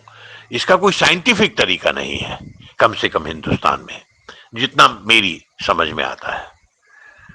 जी हाँ, अगर कभी कोई आदमी फिल्म बनाने से ज्यादा उस फिल्म लाइन का कोई दूसरा मजा लेना चाहता है, वहां जाकर अय्याशी करना चाहता है और ग्लैमर वर्ल्ड का एक स्वाद चखना चाहता है, स्टार्स के साथ, हीरोइंस के साथ फोटो खिंचवाना या उस तरह की कुछ उसके इंटरेस्ट हैं, और वो आदमी जानता है जो उसका पैसा लगवाना चाहता है कि ये इस तरह से इन चीजों के बहाने उसको हम यहाँ पैसा लगवा सकते हैं, तो ये एक इंडिविजुअल केस हो सकता है जहां शायद ये संभव है। क्योंकि ऐसा होता है अक्सर, नए प्रोड्यूसर ऐसे बहुत सारे आते हैं, छोटे प्रोड्यूसर, 1-2 करोड़ 5 करोड़ उन्होंने कहीं से एक्स्ट्रा पैसा है उनके लिए, उनके पास उड़ाने के लिए, और वो एक जुआ इस तरह का खेलते हैं, चलो और कुछ नहीं चला गया तो कोई बात नहीं, मगर हम मस्ती और अय्याशी करके आएंगे। ऐसे लोगों को भी मैंने देखा है। जी सर, एक छोटी ही टिप्पणी। अभी जो आजकल का एक माहौल चला हुआ है वेब सीरीज का, और वेब सीरीज में अक्सर देखा हमने 80% के आसपास गालियां, कुछ अश्लीलता का ढोंग वगैरह, और कुछ पता नहीं राइटर के दिमाग में या फिर प्रोड्यूसर के दिमाग में कुछ भगदड़ ज़्यादा दिखाते हैं, ज़्यादा भागदौड़ दिखाते हैं। तो आप इसे कहाँ मानते हैं? पिछला दौर फिल्मों का भी रहा है, आप सीरियल से भी जुड़े रहे हैं, सीरियल्स रहे हैं, फिल्में रही हैं, और अब ये वेब सीरीज। इन तीनों का अगर विश्लेषण करें तो इनको कैसे कैसे नंबर देंगे? पहले नंबर पे क्या ठीक है, दूसरे नंबर पे क्या ठीक है, और ये जो तीसरा नंबर आया है इसको कितने मार्क्स देंगे आप अपने नजरिए से, एक अभिनेता के रूप में? यार, मैं कोई जज थोड़ी हूँ, मैं कोई मार्क देने बैठूंगा, और न मुझे मेरी इतनी समझ है, और एज एन एक्टर मैंने दरअसल, मुझे नहीं लगता मैंने 1 या 2 से ज्यादा कोई भी वेब सीरीज का, उनका भी 1 आध एपिसोड मतलब देखा होगा। मैं सुनता रहता हूँ कमेंट्स, देखता नहीं हूँ। एक्चुअली मैं बहुत कम देखता हूँ, फिल्में भी बहुत कम देखता हूँ, अपनी भी फिल्में भी नहीं देखता। मुझे क्या बताऊं आपको, मुझे अच्छा ही नहीं लगता। मुझे अपने काम में कमी दिखती रहती है, तो मैं देखता ही नहीं। अदरवाइज भी अब मुझसे ज्यादा, अंटिल जैसे होता है ना, एक किताब आप शुरू करते हैं और वो कंपल्सिवली आपको मजबूर करती है कि आप मुझे पढ़ें। कुछ ऐसा ही मेरे साथ है। मैं कोई चीज कंपल्सिवली, मुझसे कोई फिल्म कहती है, कोई सीरियल, कुछ भी, बहुत ही रेयर होता है मगर जब वो मुझे पूरी तरह बिठा सके और मैं उसे देखूं। मैं नहीं देखता, देख नहीं पाता, बोर हो जाता हूं, या छोटी चीजें अच्छी लगती हैं, छोटी छोटी कहानियां पढ़ता हूं, छोटे छोटे कविताएं पढ़ता हूं, और उन्हीं में मन मेरा रमा रहता है। ये तो क्योंकि मैं प्रोफेशनली एक्टर हूं इसलिए इतनी बातें मैं आपसे, वरना मेरी समझ पर आप बिल्कुल मत जाएं। मेरे पास वैसे भी समझ कम है, सिर्फ दिल के सहारे मैं जीता हूं, और अच्छी कोई चीज मैंने देखी नहीं है ये, और जो कुछ सुनता रहता हूँ लगता है ये क्या हो रहा है, मेरी और ज्यादा एक उस विरक्ति सी पैदा होती है जो, लेकिन हमारे विरक्ति होने से या हमारे ये कमेंट करने से कुछ नहीं होने वाला है, कहीं इतना सा भी पत्ता नहीं हिलने वाला, क्योंकि हिल ही नहीं सकता। हम जो बात कर रहे हैं उसमें हम हैं कौन, हम नहीं निर्धारित करते, उसको तो सरकार भी कुछ नहीं कर सकती। जो ये ओटीटी प्लेटफॉर्म पर जो कुछ भी दिखाया जा रहा है, सरकार तक उसे चेक नहीं कर सकती। हम और आप क्या करेंगे बात करके? हम कुछ नहीं कर सकते। वो डायरेक्टली, उसके ऊपर कोई सेंसरशिप नहीं है, वो डायरेक्टली इंटरनेशनल एक प्लेटफॉर्म से या कहां से टेक्निकली जो भी है उसको बीम किया जाता है और वो आपके घर तक पहुंच जाता है। आपको नहीं पसंद है आप बंद कर दीजिए, पसंद है उसको देखिए। आज पूरी सोसाइटी में हर आदमी का यही हाल है, जो आपको ठीक लगता है वो आपको अपने लिए तय करना है बस। सोसाइटी में क्या हो रहा है, कौन क्या कर रहा है, आप उसमें ढेला भर कुछ नहीं कर सकते, ऐसा मुझे लगता है। आप अच्छे काम करना चाहते हैं, जो आपको पसंद है वो कीजिए। अच्छी फिल्में बनाना चाहते हैं, अच्छी बनाइए। नहीं बनाना चाहते मत बनाइए। आपको, हमें बुरा लगता है सोसाइटी की हालत देखकर, मजदूरों की, हम उनके लिए कुछ कर सकते हैं तो करें, वरना चुप रहे। हम अगर अपेक्षा करें कि उसको एक सामूहिक लेवल पर कुछ किया जा सकता है, तो मैं सामूहिक और संस्थागत लेवल पर कम से कम मैं थोड़ा सा उस मामले में सिनिक हो गया हूं, क्योंकि कोई भी संस्था या कोई भी जो सामूहिक प्रयत्न होते हैं उसमें 2-4 लोग ऐसे होते हैं हमेशा जो उसके सारे चीजों को भंग कर देते हैं, सारे विश्वास को खत्म कर देते हैं। तो व्यक्ति ही अपने आप को बचा सकता है, व्यक्ति ही अपने लिए तय कर सकता है ये सही है, ये गलत है। समाज को जितनी भेड़चाल शुरू हो चुकी है उसमें बड़े बड़े सुधारक हैं, इतने बड़े बड़े गुरु हैं हमारे यहाँ, अच्छे लोग भी हैं, इवन सरकार में भी कुछ अच्छे लोग होते हैं जेन्युइनली जो कुछ करना चाहते हैं, लेकिन क्या कर पाते हैं क्या? जो तंत्र इस कदर आपके ऊपर हावी रहता है कि एक व्यक्ति कुछ नहीं कर सकता। सर, मेरी आपसे पहली मुलाकात हुई थी चंडीगढ़ में 2002 मार्च में। एक थिएटर वर्कशॉप हुई थी, कमल तिवारी जी और डोली अहलुवालिया मैम उनके अंडर में। तो उस वर्कशॉप में मैं भी था और उस टाइम आप वहाँ पे आए थे तकरीबन सप्ताह भर के लिए। तो वो मेरा लगभग 1 सप्ताह के आसपास आपके साथ गुजरा था, जब आप हमारी क्लास लेने के लिए आते थे। हम थे हरियाणा भवन में चंडीगढ़। तो उस टाइम भी आपके चेहरे की जो मुस्कान मतलब इतने अट्रैक्टिव थी, और कभी आपके चेहरे के ऊपर वो कोई गुस्सा या वो चीज़ हमने देखी ही नहीं। तो रियल में ही अभी भी जो आपके जितने फोटोग्राफ्स हैं या फिर जो आपके बारे में यशपाल शर्मा जी ने या जिन्होंने बताया है, तो यही बताया कि आपका मतलब चेहरे के ऊपर हमेशा मुस्कान रहती है।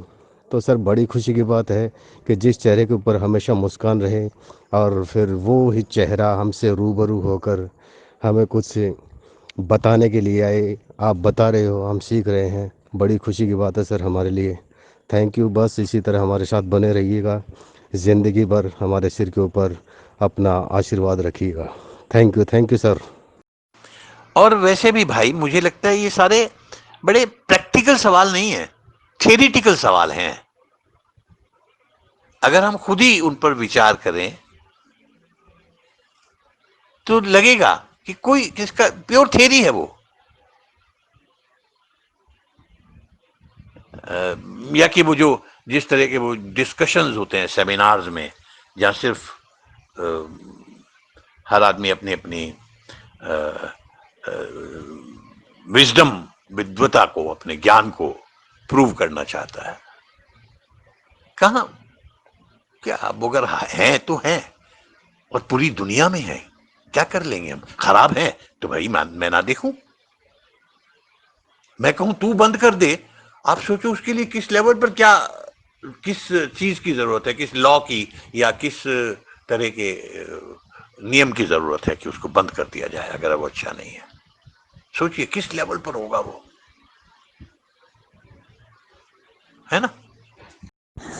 अच्छे हैं तो हैं, बुरे हैं तो हैं, अपने आप को ही हम सही रख सकते हैं। हमें तय करना है कि हमें किधर जाना है, क्या निर्णय लेना है। लेकिन एक विचित्रता यह है गुप्ता जी कि ये जो अच्छे नहीं हैं वो एक मंच पर इकट्ठे हो जाते हैं, लेकिन जो अच्छे हैं वो एक मंच पर इकट्ठे क्यों नहीं हो सकते? छिटके छिटके क्यों रहते हैं एक दूसरे से? हर एक के अपने अपने कारण होंगे भाई, जो छिटके छिटके रहते हैं एक दूसरे से।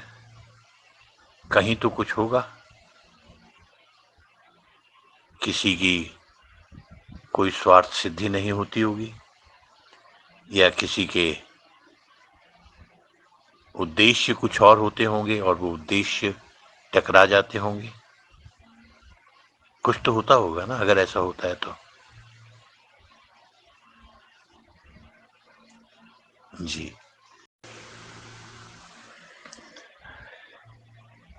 कोई ड्रामेटिक विद्रोह नहीं हुआ भाई, या जैसा फिल्मों में या नाटकों में होता है, ड्रामा बनाने के लिए किया जाता है। जिंदगी में शायद वो कम होता है, और कम से कम मेरे साथ तो नहीं हुआ। उस तरह की फैमिली हमारी है भी नहीं। हमारे फादर बहुत लिबरल किस्म के आदमी थे। उन्होंने तो शायद अपने मुंह से कभी कहा ही नहीं कि ये मत करो। मैक्सिमम इतना बोलते थे, देख लो बेटा, देख लो भाई, जो कर रहे हो ठीक से समझ लो, अपना बड़े हो गए हो, भला बुरा देख पा रहे हो। तो ऐसा आपको मैं कोई उस तरह की कहानी या सीन नहीं सुना सकता, कुछ है ही नहीं ऐसा। गुप्ता जी, आपने काफ़ी स्टेज किया और काफ़ी फिल्मों में काम किया और बहुत ही उम्दा रोल भी निभाए हैं, और लगभग पूरा जीवन आपने अभिनय के लिए समर्पित कर दिया। तो आज इस मुकाम पर और उम्र के इस पड़ाव पर आकर आपको क्या संतुष्टि महसूस होती है, या आपको लगता है कि जो कुछ आप करना चाहते थे या आपके अंदर जो आग है अभिनय की, वो अभी कुछ और आना बाकी है, कि और कुछ अच्छा लिखा जाए जहां आप अपने आप को कहीं ना कहीं थोड़ा बहुत संतुष्ट महसूस करें कि हाँ, ऐसा रोल मेरे लिए होना चाहिए था या इस टाइप का मुझे करना चाहिए था, जो आपको चैलेंजिंग कुछ ऐसा लगे? Respected sir, respected Gupta ji, मेरा आपसे एक छोटा सवाल है। मैं समझता हूँ कि संगीत का क्या महत्व है, लेकिन जहाँ तक हरियाणवी की अगर मैं बात करता हूँ, तो क्या जैसे पहले भी आप देखते रहे कि किसी फिल्म का, हिंदी फिल्म का बात करूँगा मैं, हिंदी फिल्म के संगीत बहुत कर्णप्रिय है, बहुत अच्छा है, तो उसकी फिल्में स्टोरी कोई ख़ास नहीं है, उसमें कोई काम करने वाले कोई ख़ास काम नहीं कर रहे, लेकिन वो फिल्में चल जाया करती थी। तो क्या आपको लगता है कि संगीत आज भी इतना सक्षम है कि हरियाणवी फिल्मों को, देखिए टेक्नोलॉजी वाइज तो बहुत बेटर है, चंद्रावल की बात करें या किसी और फिल्म की बात करें, तो टेक्नोलॉजी वाइज वो ज़्यादा अच्छी नहीं थी, आप भी जानते हैं। आज जैसे पगड़ी हमने देखी अभी ताज़ा, और सतरंगी हमने देखी, टेक्नोलॉजी वाइज और कलर और हर चीज़, एक्टिंग, हर चीज़ बहुत शानदार थी।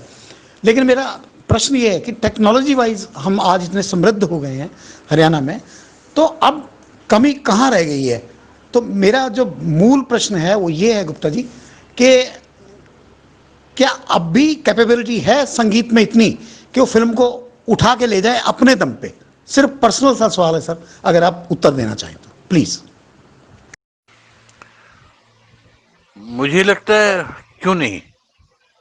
संगीत एक ऐसी चीज है जो ऑल टाइम, अच्छा संगीत हर आदमी को, बच्चे को, बूढ़े को, बड़े को, सबको प्रभावित करता है, सबको अच्छा लगता है।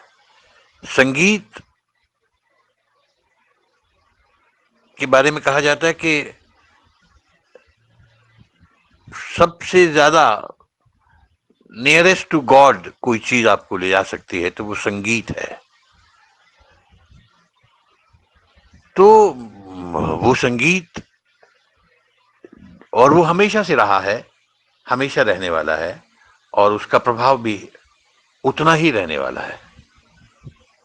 तो क्यों नहीं, अगर संगीत, और ये आपने खुद ही कहा है कि संगीत अच्छा हो, तो कई बार दूसरी चीजों की कमी भी फिल्म में अकेला संगीत अपने दम पर खींच ले जाता है। और ऐसे बहुत सारे उदाहरण हैं हमारे पास हिंदी फिल्मों में, तो जहां एक या दो गानों पे ही फिल्में चल जाती रही हैं। हम एज एक कौम की तरह से भी बड़े संगीत प्रेमी हैं, तो संगीत का जादू तो चलेगा ही चलेगा, निश्चित है। और भाई साहब, आपने जो सवाल किया है कि क्या अभी भी कुछ ऐसा है, तो ऐसी क्या बताऊं मैं, हजारों ख्वाहिशें ऐसी कि हर ख्वाहिश पे दम निकले, और बहुत निकले मेरे अरमान, लेकिन फिर भी कम निकले। बहुत उम्मीदें हैं, बहुत इच्छाएं हैं, खत्म ही नहीं होती। इंसान इच्छाओं का पुतला है। उसकी हाय कभी खत्म नहीं होती, और वो इसे चलाए रखती है। और अगर वो नहीं होगी तो हम आगे और क्यों मेहनत करेंगे। कुछ तो है ना जो आपको चलाए रखता है, उसको आप क्या नाम दें वो आपकी मर्जी है, मगर मुझ में तो अभी बाकी है। वरना वो चला गया तो मैं तो संत हो जाऊंगा, फिर किसी चीज की कोई जरूरत नहीं है ना। ओके। मनीष जोशी जी, आपने सवाल किया है कि क्या मैं व्यवसाय में अभी, भाई आज 35 साल से मैं बंबई रहता हूँ, क्या ये संभव है।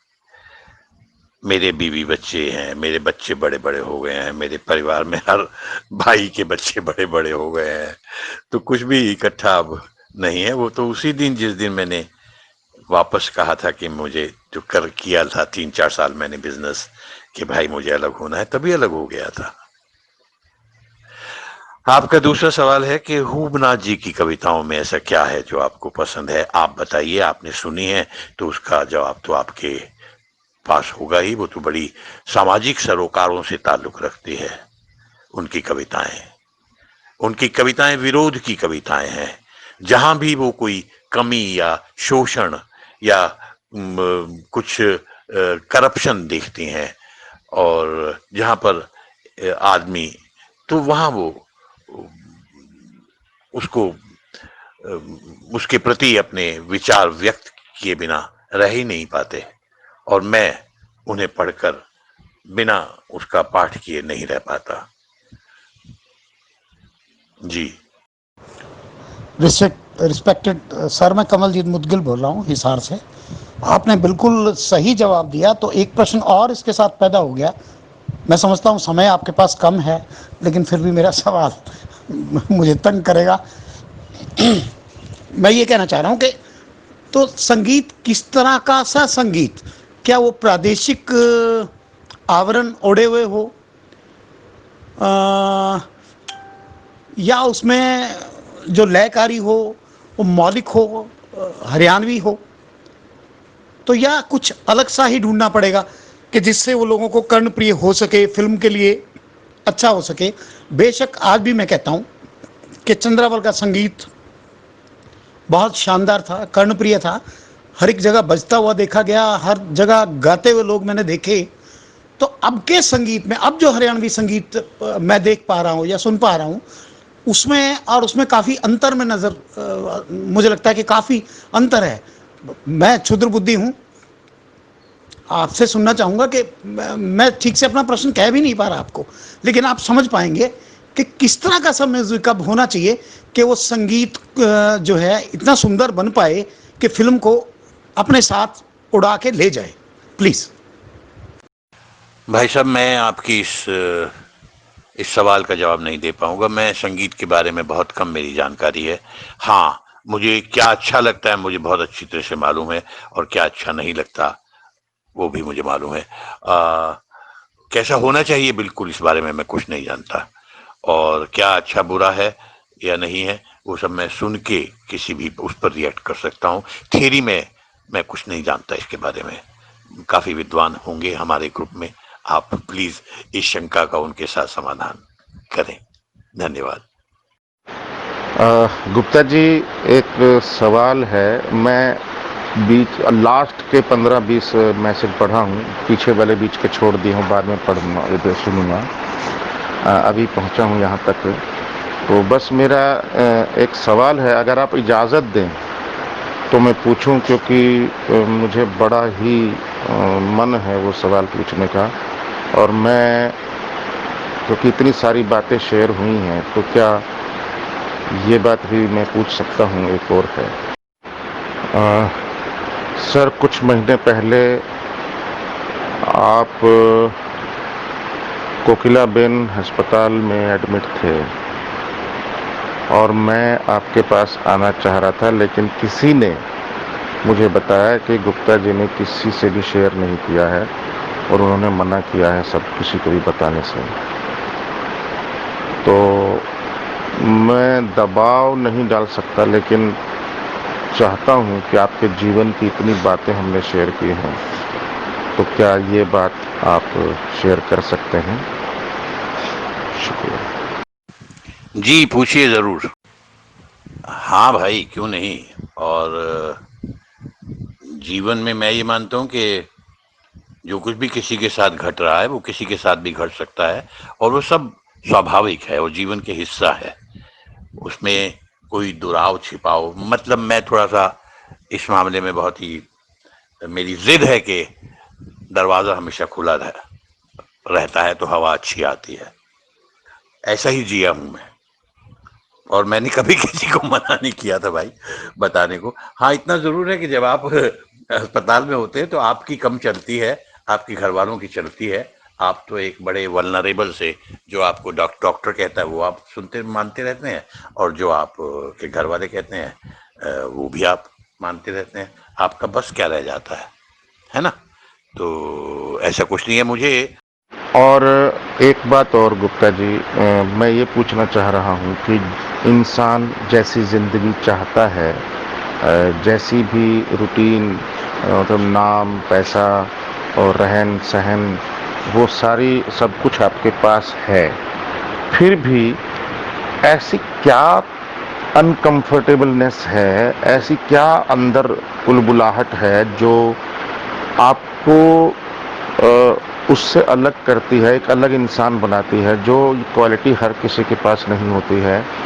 और फिर भी वो उन कविताओं में, उस साहित्य में, उस थिएटर में, उस तरीके की फिल्मों में उस टाइप की सोच रखता है, और पूरा जी जान से उसी में लगा रहता है, और सबको बूस्टअप भी करता है, और अपने घर भी सब ऐसे ही लोगों को, असगर वजाहत जैसे और बहुत सारे लोग आप घर पे बुलाते हैं उनको, और आपके पास, आप ही के पास आते हैं, और बस ये क्या कुलबुलाहट है वो जो आपको ऐसा बनाती है?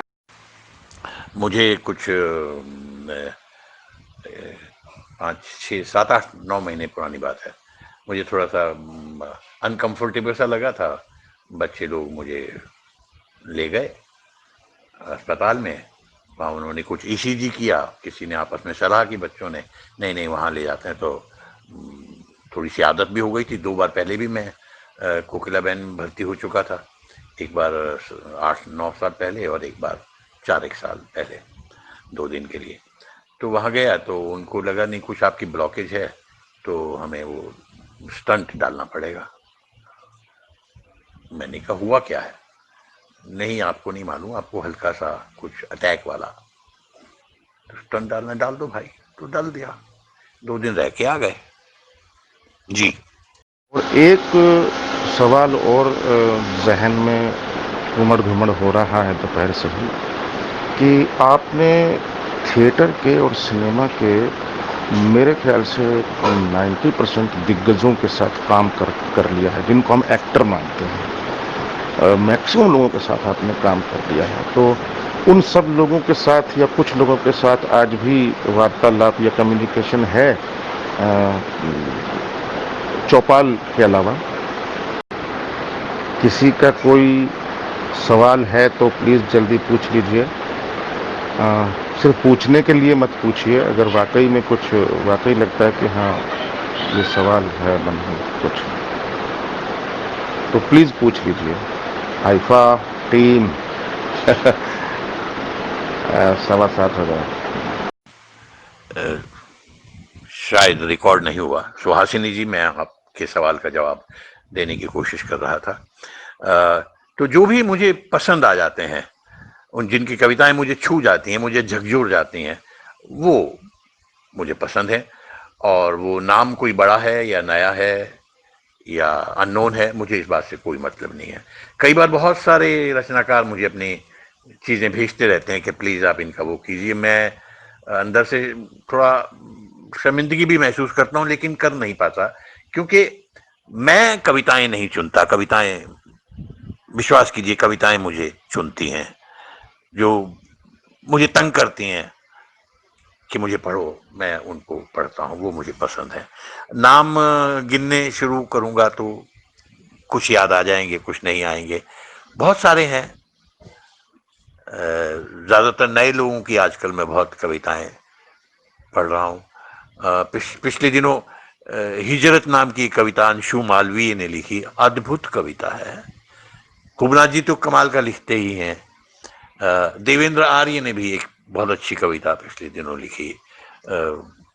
विजय कुमार जी ने बहुत अच्छी कविता लिखी। बहुत लोग लिख रहे हैं और एक से एक बढ़कर लिख रहे हैं।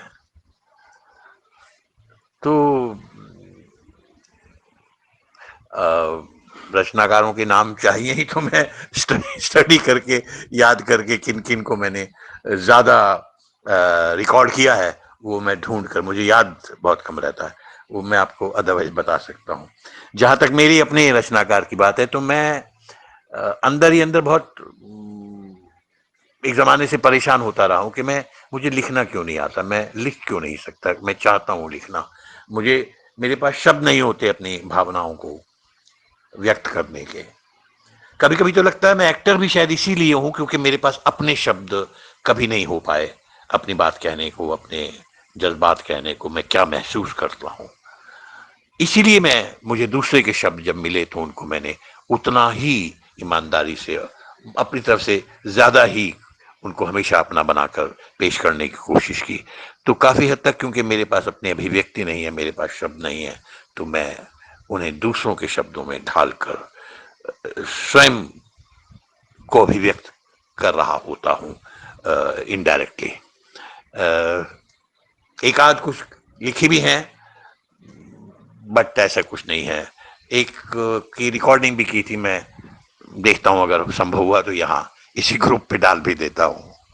जी।